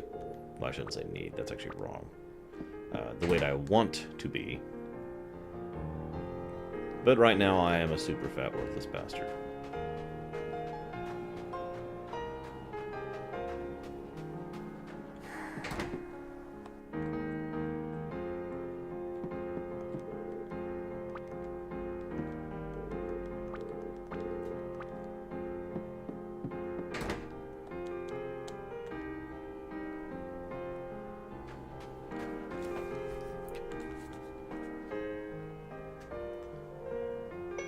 Okay, period.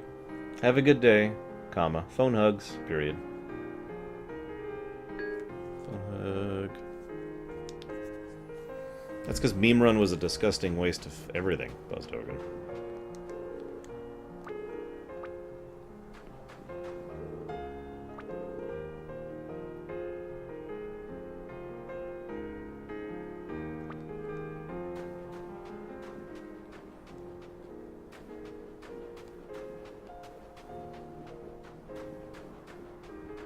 I did have expectations, because a friend of mine introduced me to it, and was like, hey, this is gonna be funny, and I'm like, okay.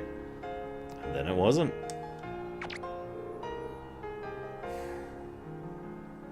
Oh, I see how it is, Dakota.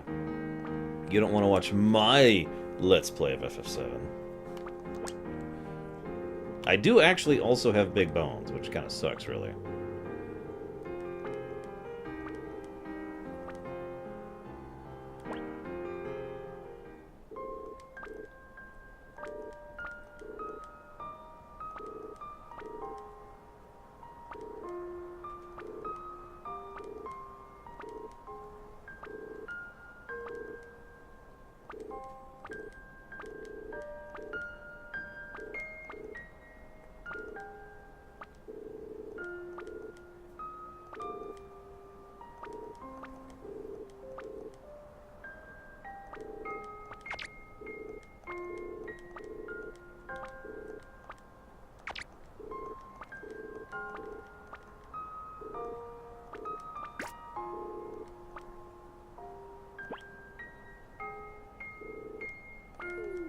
I weigh 228 pounds at the moment. Slowly bringing that down. I was already kind of overweight, and then 9 months of hell ruined that. Maybe much, much worse.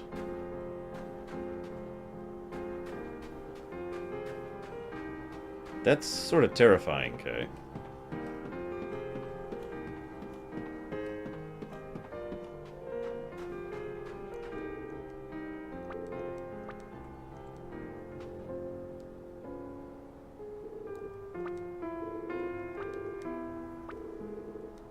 I have no idea what I weigh in other measurements, okay?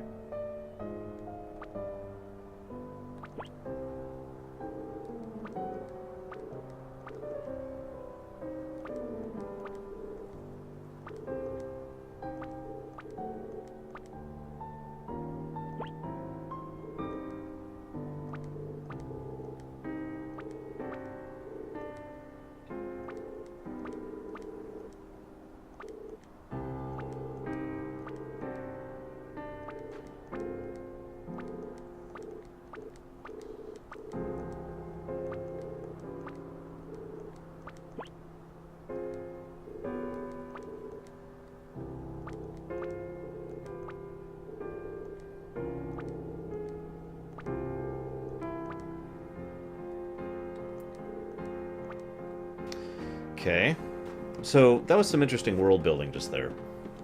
They were talking about how every individual being... This is actually funny, because I have something similar in Primus. Can only have one particular type of magical energy within them. And he related it to blood types. You know, you only have one particular blood type, right? Well, Inquisitor, for some reason, actually has a lot of... has two energy types within her, and the two are causing severe conflicts within both her mind and her body, which is causing her to completely flake and wig out. So what we're going to do is we're going to try and find something in order to bribe the consortium guy to fix her by removing the unwanted magical energy. Toot toot, really? Oh, whatever. Bye. And I am 6 foot dead, for anybody curious about it.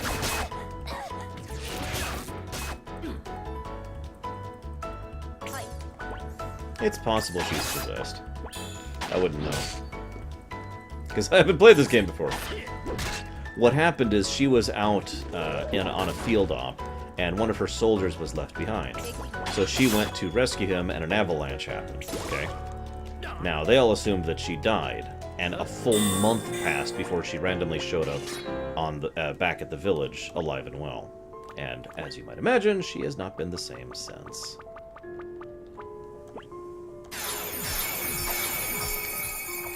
FF13 had several issues. I actually did a whole video on that, so I don't want to...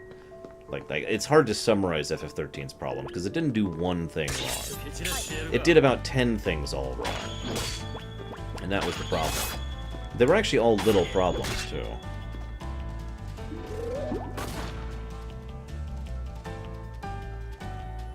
she found Frostmourne.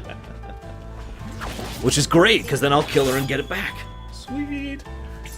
Guys, I'm gonna get Frostmourne. Don't worry. It'll work out okay. For me. You guys may or may not like that. I don't know. I guess that depends on whether you join me willingly or not. But, in fairness, you can join me as willingly as you want. This is pretty much ATB, Pixar.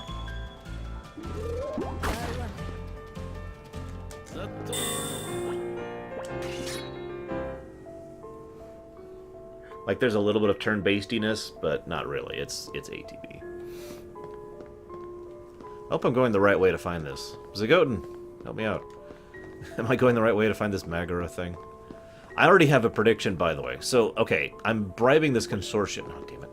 I'm bribing the consortium gentleman with a rare Sprit Knight in order to... Must kill Myron. Oh, wait, no, you said you're in, so you can live. She wants a very specific Sprit Knight in order to craft the device that will separate the magical energy in... what's your favorite? What's her name? Now... Okay, I'm going the wrong way. Thanks. That's good to know.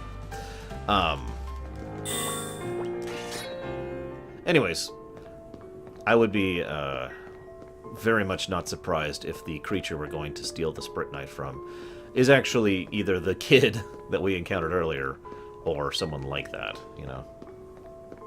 And Kay linked me something and it's not giving me a clickable, so I gotta do this manually, so give me a second. Okay, yeah, I will definitely use that Keyblade. You should link that in chat, Kay. The bot's off. You can link it for everybody. Kay has found my Keyblade, everyone. And it is my Keyblade.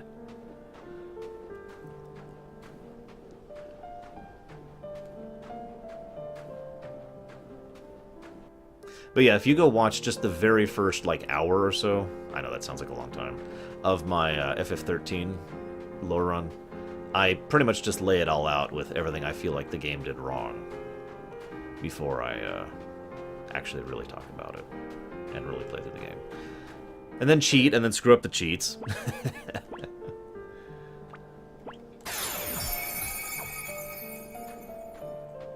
It's actually a combination of Shadowmourne, Frostmourne, and I think Oblivion, but it's a well-done Photoshop.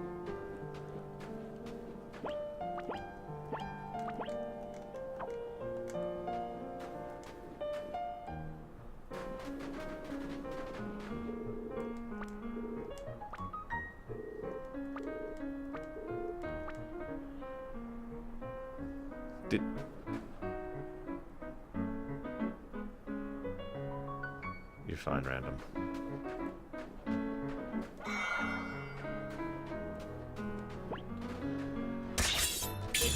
So, based on what they just said, I have literally just received a quest to go kill random monsters in order to get a random drop. I don't know if that's actually going to be true or not. We'll see. But that's going to suck if that's true.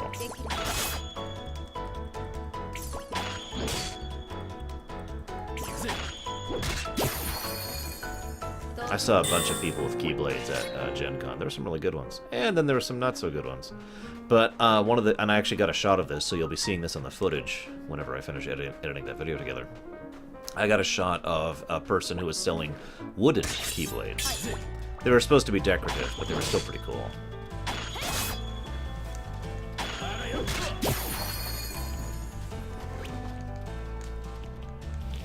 Yes, I just got an MMO quest in a JRPG.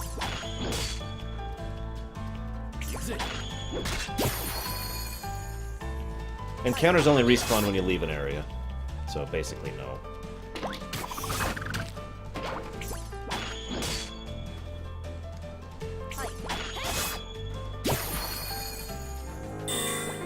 Actually, I've pointed that out too, Kay. Along with a bit of a theory that's part of the nature of them. So, Buzzdogan, I know you're kind of new, but I almost just banned you because I just saw a giant wave of text. Don't do that. A giant wave of all caps text, I really should clarify.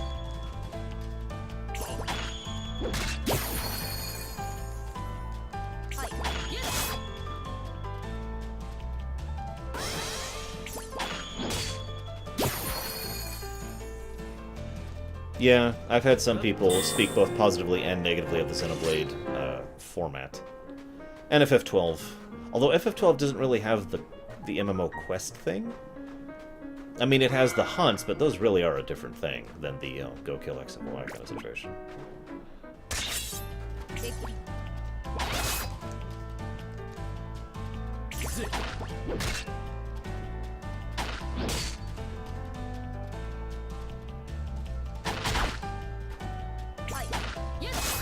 Hey, War Wager, what's up? I think we can all agree that you are Setsuna. These are not called what they were. Okay, whatever.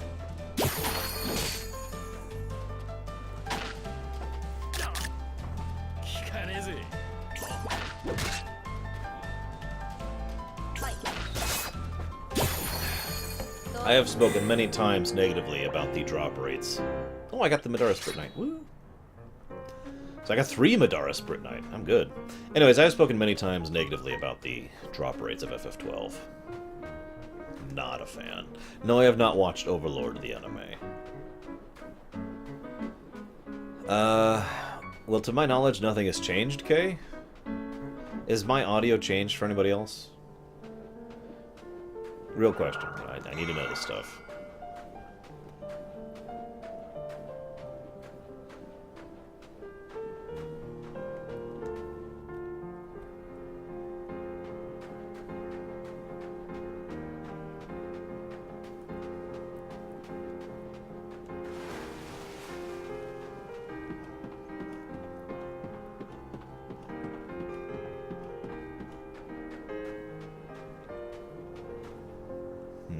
Okay.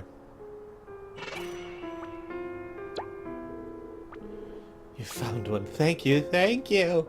Now help us save Inquisitor.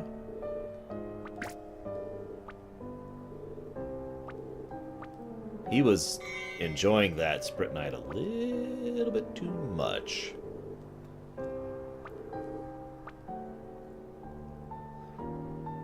We must save her from the evil within, which is a terrible game, by the way.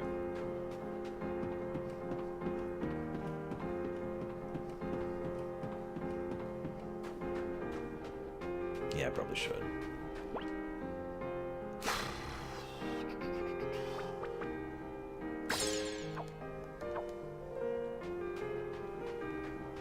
Demon Hunter Murlocs? Well, they're not in yet, but you can play a Demon Hunter Goron, like right now. And I've actually already done that, and it's really cool.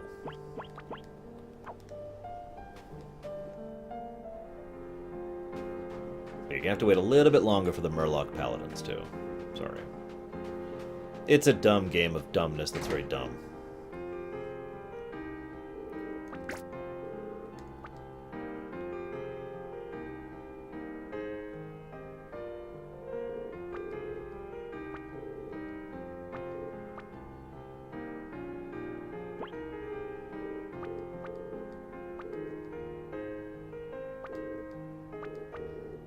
Yeah, she was literally about to execute 2 of her own soldiers for helping a child. I mean, God's sakes.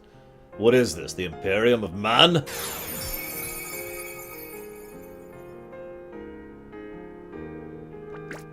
Let's see what happens here. The Great Inquisitor has returned!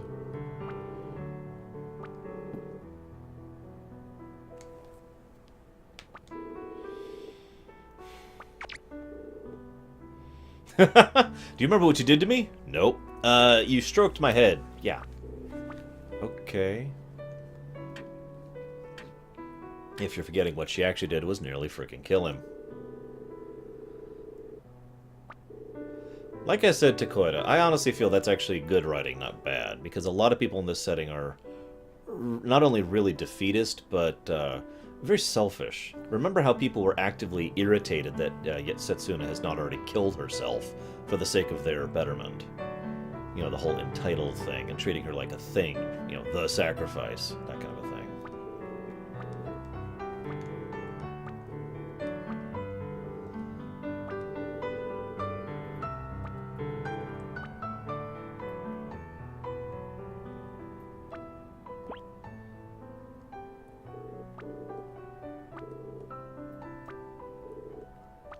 Unfortunately, I was kind of hoping to find out why she got screwed up.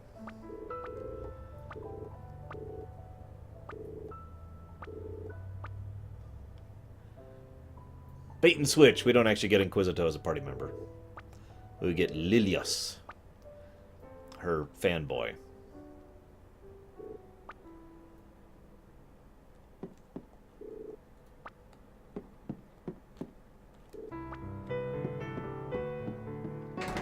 I know the ending of X, but I don't want to talk about it because I'm sure several people don't want it to be spoiled. Speaking of which, I was kind of hoping for a follow-up to Xenoblade, but, well, again, I don't want to talk about that without spoiling it. Oh, good. She is joining us. Yay.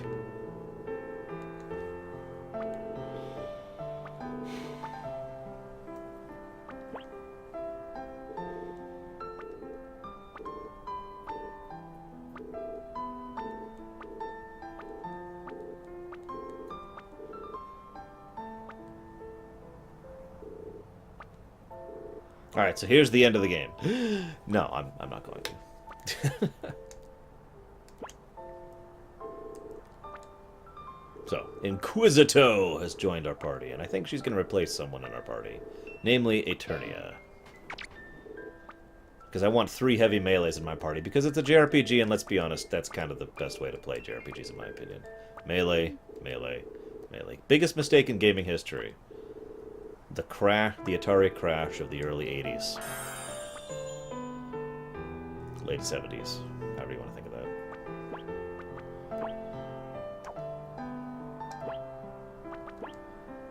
God. Before the dark times. Before the Emperor. Or the Empire. Damn it. Before the Atari. Let's just say how it is.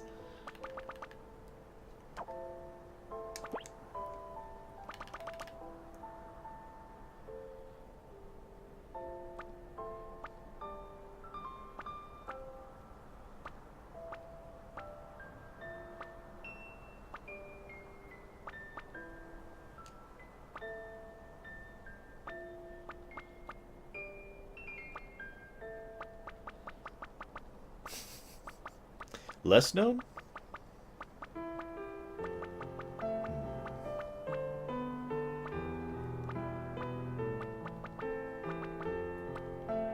What that one?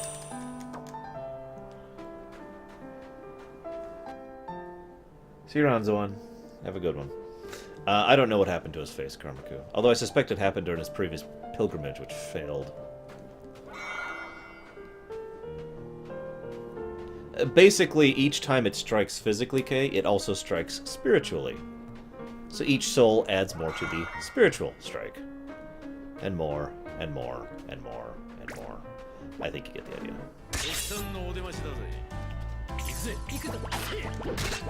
Uh-oh, Steve's attack.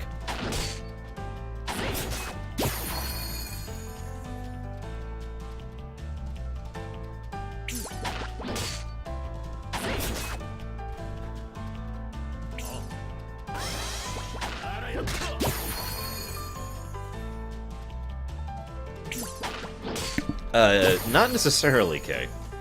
Believe it or not. To give you a direct example of something that Frostmourne can do, he can just kind of point it at you and direct it towards you and rip your life out of you. Just like that. That's actually how the Lich King fight ends. He realizes you've actually damaged him, and he's really, really impressed by that, so he just kills you. Because he can do that. Anyway. Still haven't actually answered the biggest mistake in gaming. I'm having trouble coming up with another thing.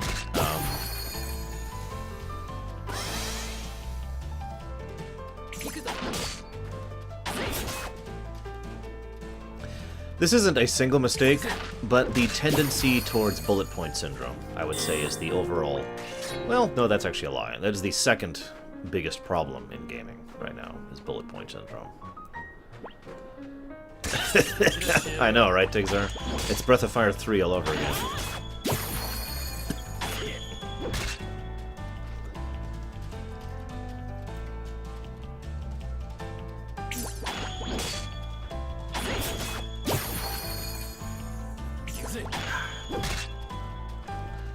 I was just enjoying some smooth, cold Canada Dry. Canada Dry, made in Alexandria. Whoops.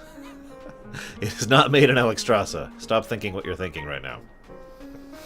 Braglin, you heard me.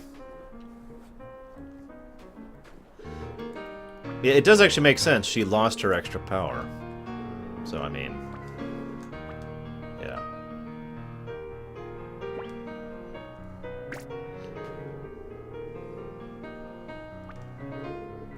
Yeah, War Wager's right. As I pointed out several times during the lore run, the second Lich King should have won. He was literally seconds away from total victory. And that would have been the end of everything. So, bullet point syndrome is actually a very endemic problem of many things. I've actually talked about it a lot on the show. Bullet point syndrome is when something is popular and or successful, and someone else looks at it, and they don't do what I do. You may wonder why I talk for hours and hours about stuff, why my ruminations, why if I have a 30-minute rumination, it's considered a short rumination, you know? It's because of the fact that I am very anti-bullet point syndrome. I don't want to just talk about, you know, Chrono Trigger. I don't want to say Chrono Trigger is a good game and give you like a 15-minute review. Anybody can do that. I want to really ruminate on it, which is why I use that term. I want to really go into detail. I want you to understand the whys and the wherefores of what made Chrono Trigger a good, successful, popular game. Or, you know, any other given work, right? That's the point of that.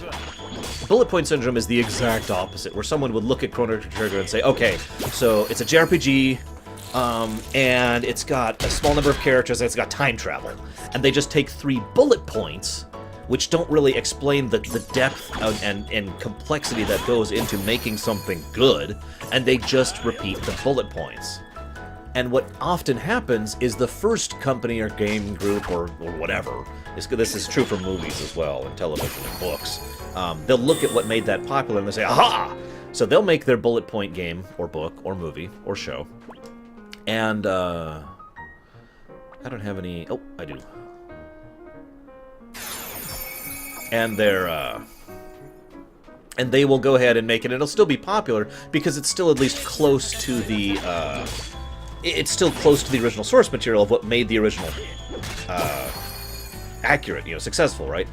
Then, people will start making bullet points of that game. And that's when things start to really break down. Or to give you some literal examples, for those of you who actually remember, back when Doom came out, lots and lots and lots of FPSs came out. They were called Doom clones for a reason. When Command & Conquer and Warcraft came out, back in the late 80s, early 90s, lots and lots of RTS games came out. Back when, you know, MOBAs first started getting big, a lot of those came out. Back when MMOs started being big, a lot of those came out. Point being, all of these examples of games, of other gamings being Me Too, is an example of bullet point syndrome. Because they look at what they think made it popular, summarize it, and then try to duplicate that without actually understanding the full reality of what made the original work popular.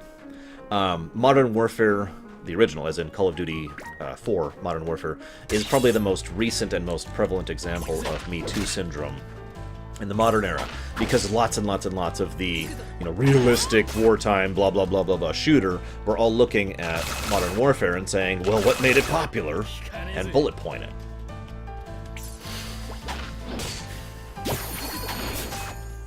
So, yeah, that's what bullet point syndrome is.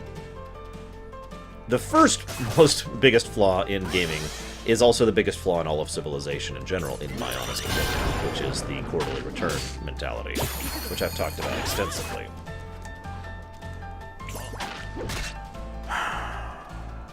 I would go with the latter, Tigzar, if given a choice. As in, multiple attack, you know, weaker attacks, but the attacks do not miss.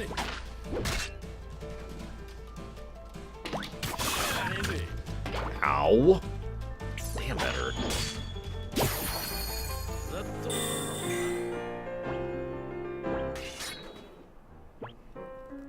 Yeah, part of the problem is the second Lich King was probably the strongest thing walking around the Azeroth setting. And, yeah, there were several things that combined to allow us to actually beat him. Am I out of...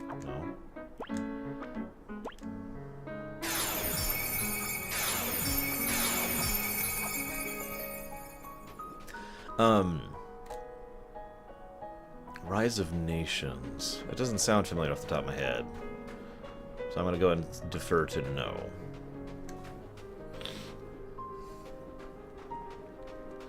I have not played all of Pillars of Eternity, so I cannot say definitively. However, from what I've seen, no, Pillars of Eternity is not an example of bullet point syndrome.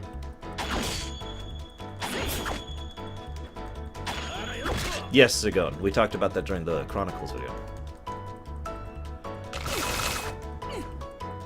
Yeah, I agree with Dakoita. The second Lich King is one of the very few things that could actually handle his own in the Warhammer 40k setting.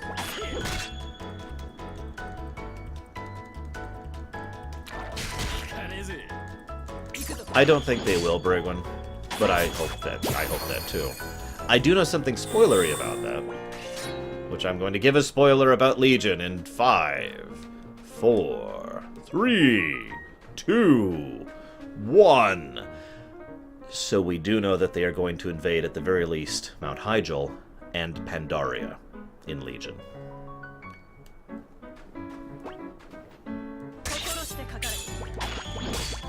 Those are the only two I'm aware of, though.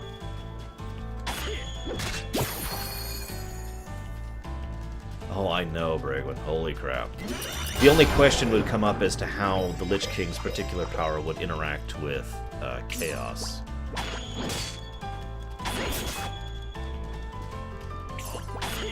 And I don't know. That would be a judgment call for whoever was GMing it, basically. I don't know Warhammer Fantasy that well. I've never cared for it, so.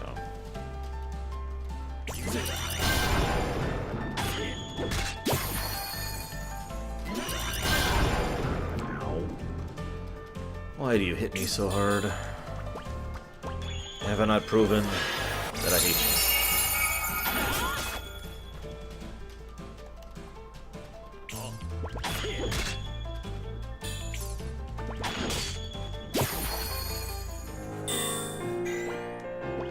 It's a good thing the third Lich King is nowhere near the level of threat of the second, am I right? I should shut my mouth. Hey, Roaring. What's up, dude? I prefer old crons any day of the week over the new crons.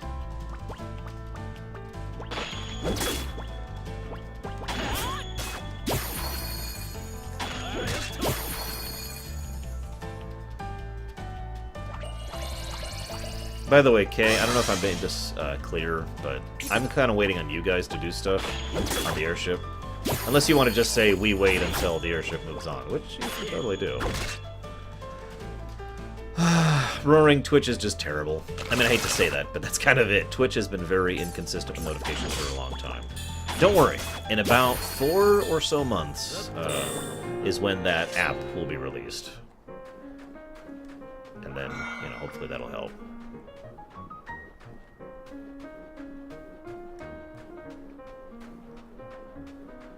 There's also a thing on the website right now, but it's, in order to get the notification thing, you need to sign up on the website, so, sure.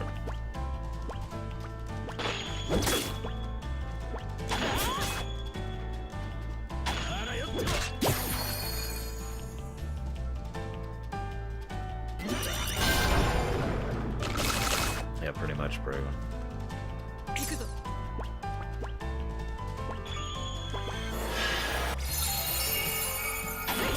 So, there's something I really want to talk about that's a huge spoiler for Legion. I mean, this is actually a big spoiler. Do you guys want me to talk about it? Or do you want me to shut my mouth? I'll let you guys decide. Demons in WoW originate from a inconsistency in the manner in which the Arcane was created, which resulted in the creation of the Fel. They're basically a different type of being that originate within the Twisting Nether, which itself is kind of a sub-dimension that was an imperfection in the calculation, the algorithm of the universe, if you will. And, yeah, that's the answer of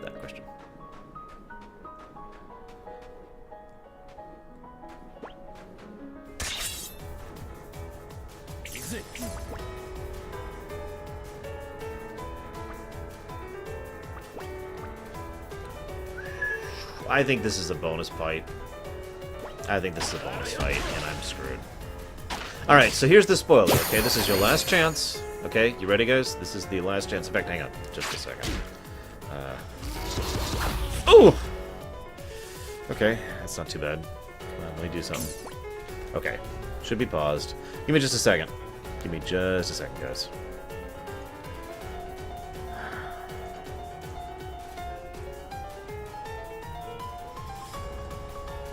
Okay. So,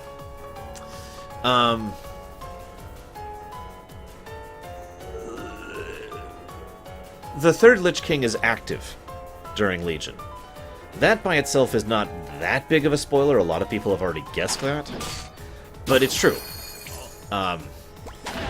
And it's something that's very, very important, especially for the Death Knight player. But even players who are not Death Knights are going to be interacting with the third Lich King during Legion.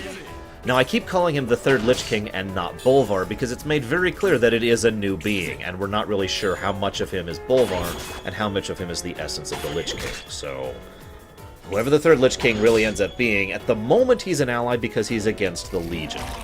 But I very much emphasize that at the moment part. Now, the thing I wanted to actually talk about is regarding writing tropes. I've said many, many times, in fact, I've talked about it today, that I don't like it when you kill off a character and then the character comes back. You know, have death mean something, right? And I've talked about how there's so few exceptions and so few circumstances in which death and then undoing the death actually works in setting. The third Lich King is involved in one of those. One of the characters that you work with, I can't even think of his name off the top of my head, dies. And he dies pretty horribly, actually, and kind of declares war on the Argent Dawn at the same time, so that's cool. In the process of his death, though, everyone's like, oh no, he's dead, and then the third Lich King says, no, I don't think you understand, and I'm going to try and quote this word for word as much as I can. Death is for the living, not the damned. And I love that quote because it accurately describes exactly why the Lich King as a concept is such a horrifying threat. Because then the third Lich King just gets him right back up again. And he goes right back to work. Think about it for a moment. Now, I'm going to give you another layer of spoiler warnings. We're getting into even more spoilers here, okay? I'm going to start saying names, okay? Okay, this is your last warning. No, really.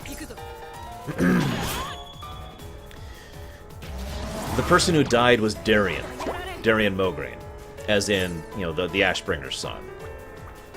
And he died because the third Lich King insisted on having a new Four Horsemen in order to go forth and defeat the Legion. He insisted, and I like the concept. The idea is these are the most elite, most powerful members of this scourge, right? So, to my knowledge, no, Dakota. So, he wanted the best and the most powerful and the most dead to become his new Four Horsemen. I really like the first three choices for the Four Horsemen. I'm not going to say those. I'm going to let you discover those on your own. The fourth choice was freaking Tyrion. Tyrion Fordring. Now, this is why I call this deep spoilers, because the knowledge of Tyrion dying itself is a spoiler. It's actually like a two-layer spoiler, because he didn't actually die in the Broken Shore thing. But moving along, so the fact that they're trying to bring Tyrion back as one of the Four Horsemen of this new scourge is itself a spoiler. The fact that they fail is a further layer of spoiler, because they are repelled by the Argent Dawn, and that's when Darian dies, or is defeated. And that's when the third Lich King gives that wonderful line, death is for the living, not the damned. And he just gets Darian right back up, and turns him into, yeah, I know, right, Bragwin? And then turns him into the member of the Four Horsemen. But I wanted to comment on it because it's one of the extremely few times I feel that a character death was happened and then undone, almost immediately, actually. And yet it worked perfectly with the overall concept and scope of the story. Okay, that's all I got. Anybody have any questions before I take off the spoiler warning? Waiting. I'm gonna assume that's enough. So we'll get rid of that there.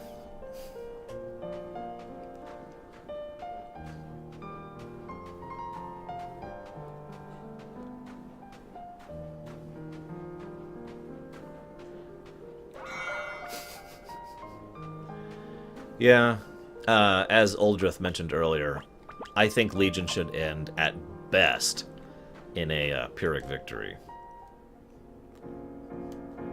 I still think we should lose Legion, though.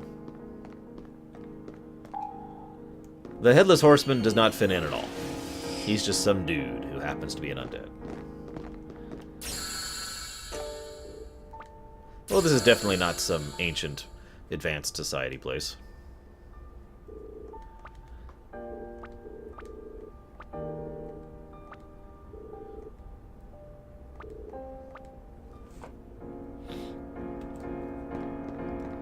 Oh yeah, this is definitely just a normal, floating, high advanced tech place of doom.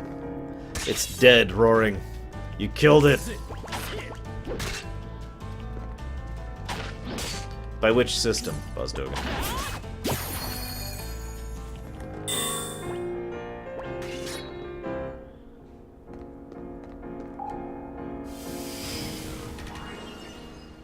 What? It's everyday technology, right, Dakota?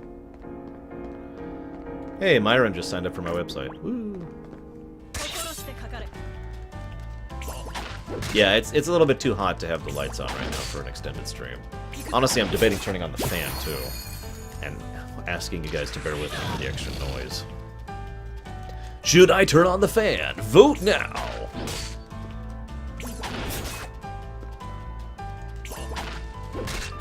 Can't wait till it's winter again. Elemental concept in general? I tend to go for dark or light in that case. I also tend to enjoy the very concept of elementalism. I admit I was first brought to the concept all the way back in FF1, of all things, and then FF4. And I've kind of held a fascination for elementalism in general in fiction. It's one of the reasons so many of my works present it. Actually, I have a... well, there was ice in this cup. There isn't any more.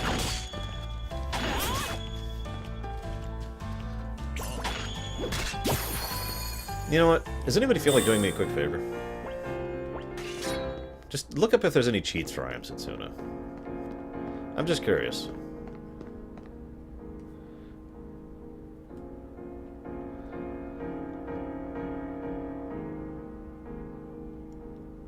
I don't know if I can answer that, Kay.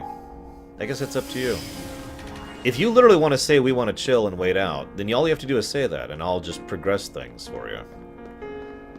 Whether that's the right or wrong decision is not really something I'm capable of answering. Because I don't know. That's up to you.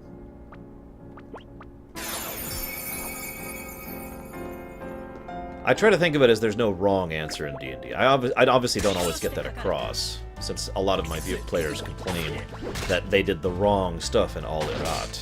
But I don't really think of it that way. From my perspective as the GM, I just think of it as you choosing what to do.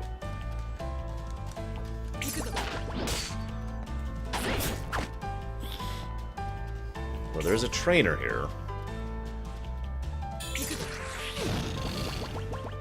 What's it give me? Health, mana, ATB, edit. I might poke at that later. I know it sounds pathetic, but free time is just in such a luxury for me right now that I'd rather just cheat through this game and enjoy the story than actually play it. Go ahead, make fun. It's okay. I don't mind. How's the eyes, eyes?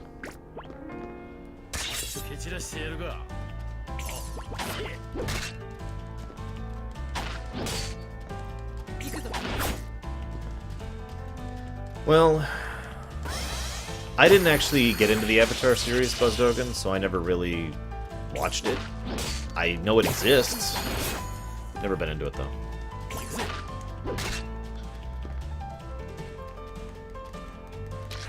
Anywho,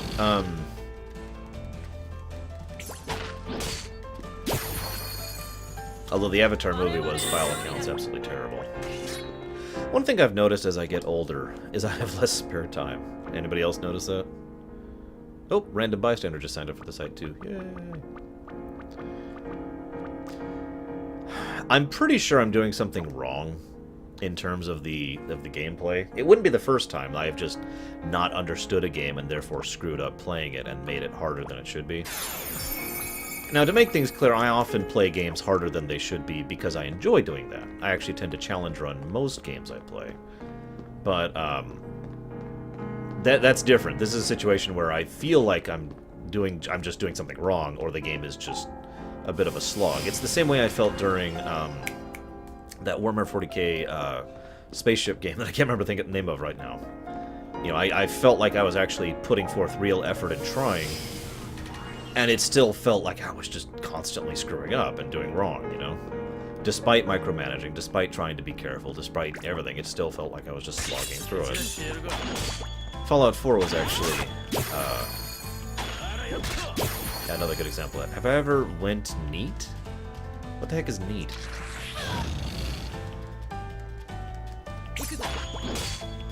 I can't buy any Sprint Knights. Every time I go to look at the dude, I look at what Sprint Knights are available. Every single time I've looked, and I've never seen anything that looks even remotely useful. Now, I have a theory about that, actually. Gothic Armada, thank you. And my theory is the fact that I think that I need to go grind more. I think the game is expecting me to go and grind up more materials to be able to get more Sprint Knight. But if so, then that just brings me back to my base problem of free time not really being a thing anymore, you know what I mean?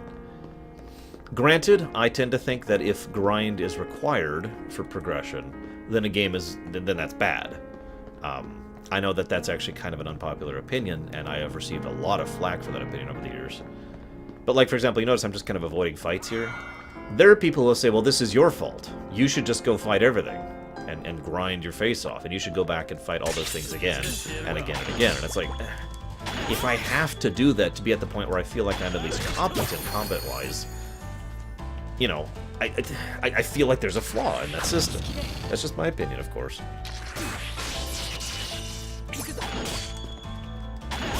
I've heard the same exact argument applied to MMOs. I've heard people argue for MMOs and JRPGs both. You just need to go grind.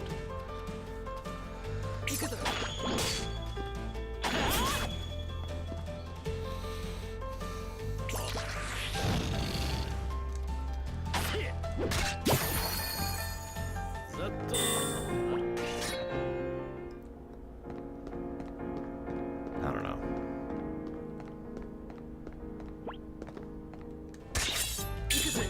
Not in education, employment, training.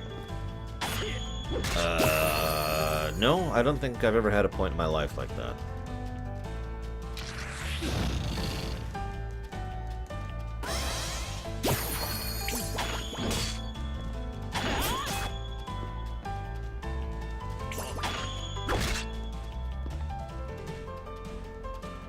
Also, I think I'm going to, turn on the fan for a second. It's pretty hot.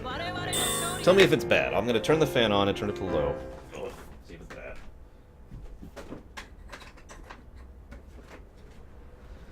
Let me put it right there. Ugh. So it's on my feet.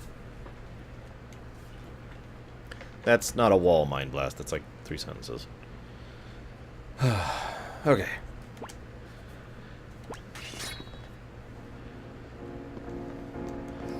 It's also possible that part of the reason I'm so anti-grind nowadays is because I've done it so much in my history. I showed you my 100% playthrough of FF10, right? In fact, I know I did. I loaded up the save because I still have it. In fact, I still have it to this day. And I don't know if you understand. Like, those of you who've played FF10 understand just how insanely ridiculous it is to replace every single node on every single spot of the entire sphere grid and then fill it out for every character to min-max the stats. It was insanely grindy. FF10 in general actually has a bit of a grind problem. But anyways, but yeah, I've done so much grinding in my life already. I have actually 100%ed many games, and I don't know. I guess I wouldn't mind as much grind nowadays if I had time, but I don't. And again, that goes back to what I started talking about earlier. As I get older, I feel I have less and less spare time. You know? As responsibilities increase, the maintenance required to take care of them increases. And that's logical. So, need to finish controlling time, is what I'm trying to say. How much worse can Primus get?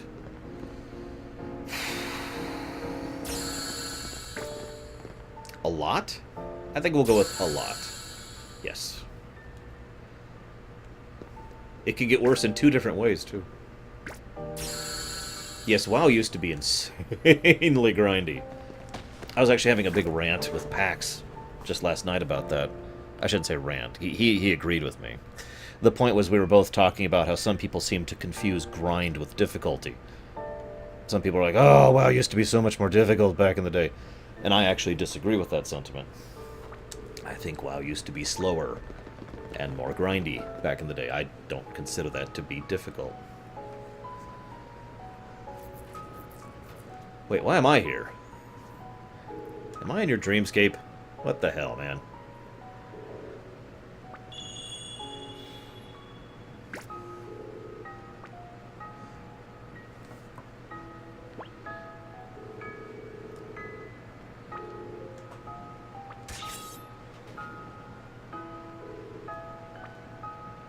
So he has to kill himself.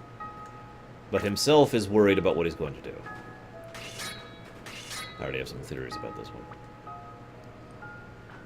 New perspective, woo!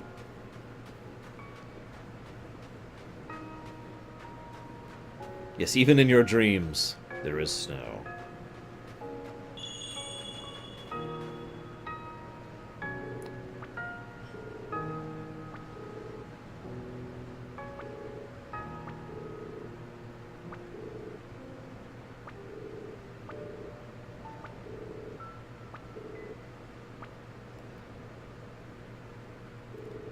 By the way, to make my statement clear, for those of you who have never heard me define grind, grind is, by definition, repetition that is not enjoyed.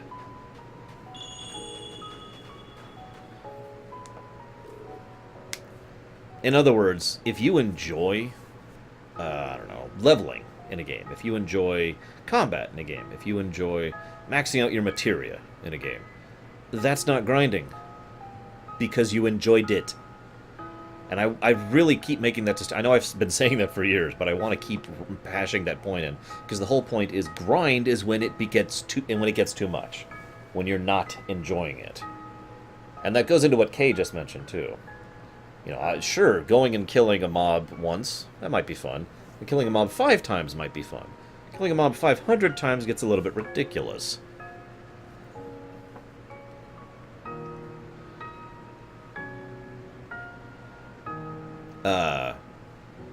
The niche that World of Warcraft appeals to is people who, well, how do I put this? Yeah, exactly, War Wager. What video was that? Because that must have been forever ago. When did I talk about that?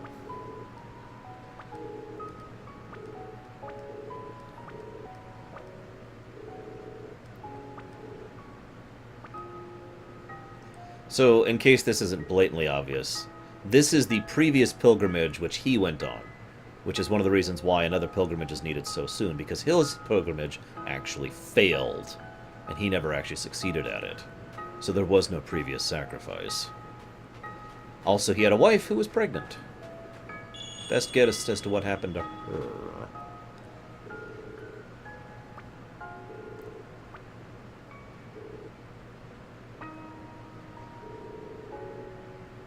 Wow, Braven.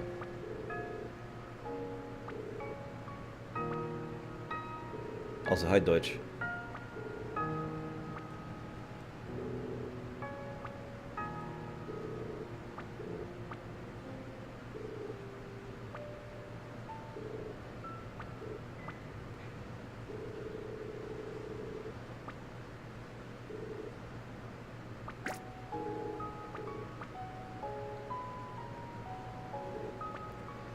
By the way, the sacrifice was his wife's sister, who had unrequited love for him.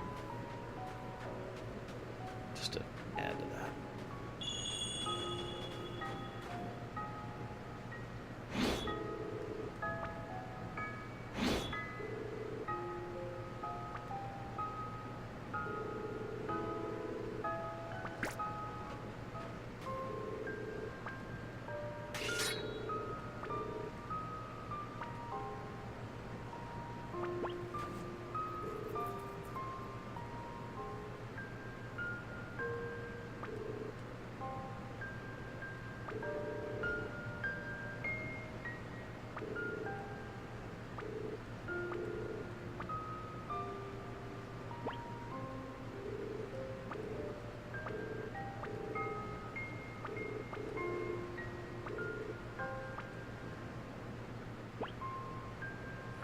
At this point, his memory is actively talking directly to him, by the way.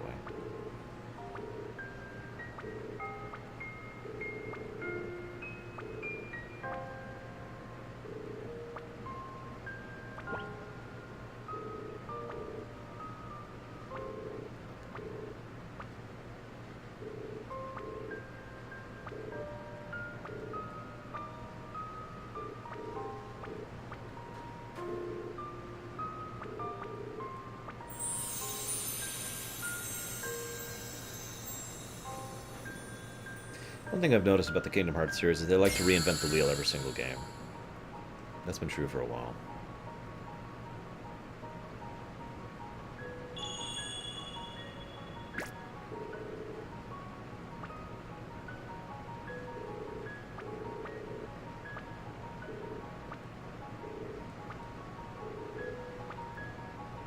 Yeah, called that, by the way. Mana was Setsuna's mother. In other words, he's actually Setsuna's father. As you may or may not remember, Mana, Setsuna's mother, his wife, is dead.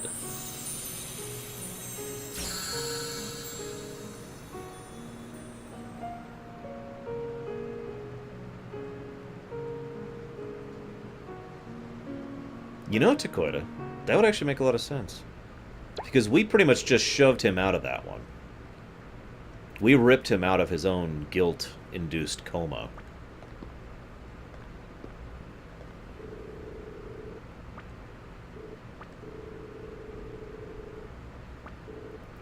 I haven't really played Bioshock Infinite extensively, so I can't comment on it that much.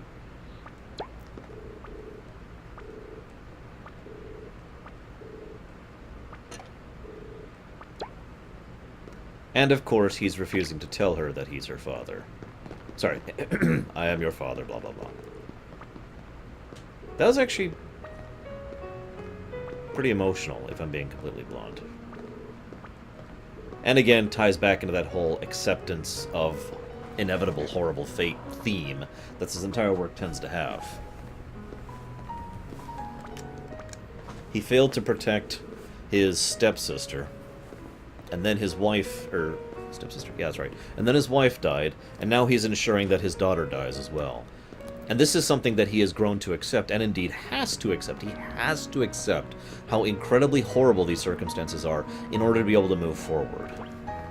If he doesn't, he will be so incapacitated by the grief and the emotion that it causes in him that he will be incapable of functioning.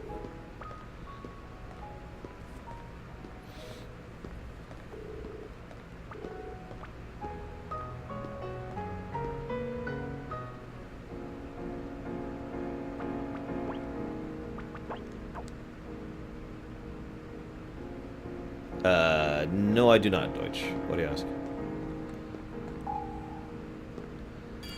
But yeah, the fact that that's the theme, that's what is required to progress, says a lot about this.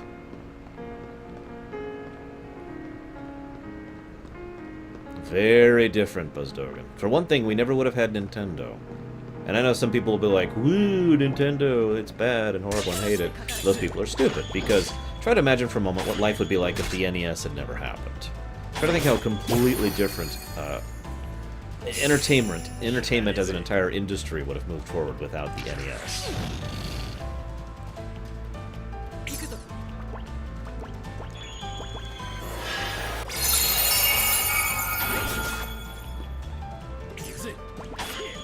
But yeah, no, I have no idea who everyone's names are.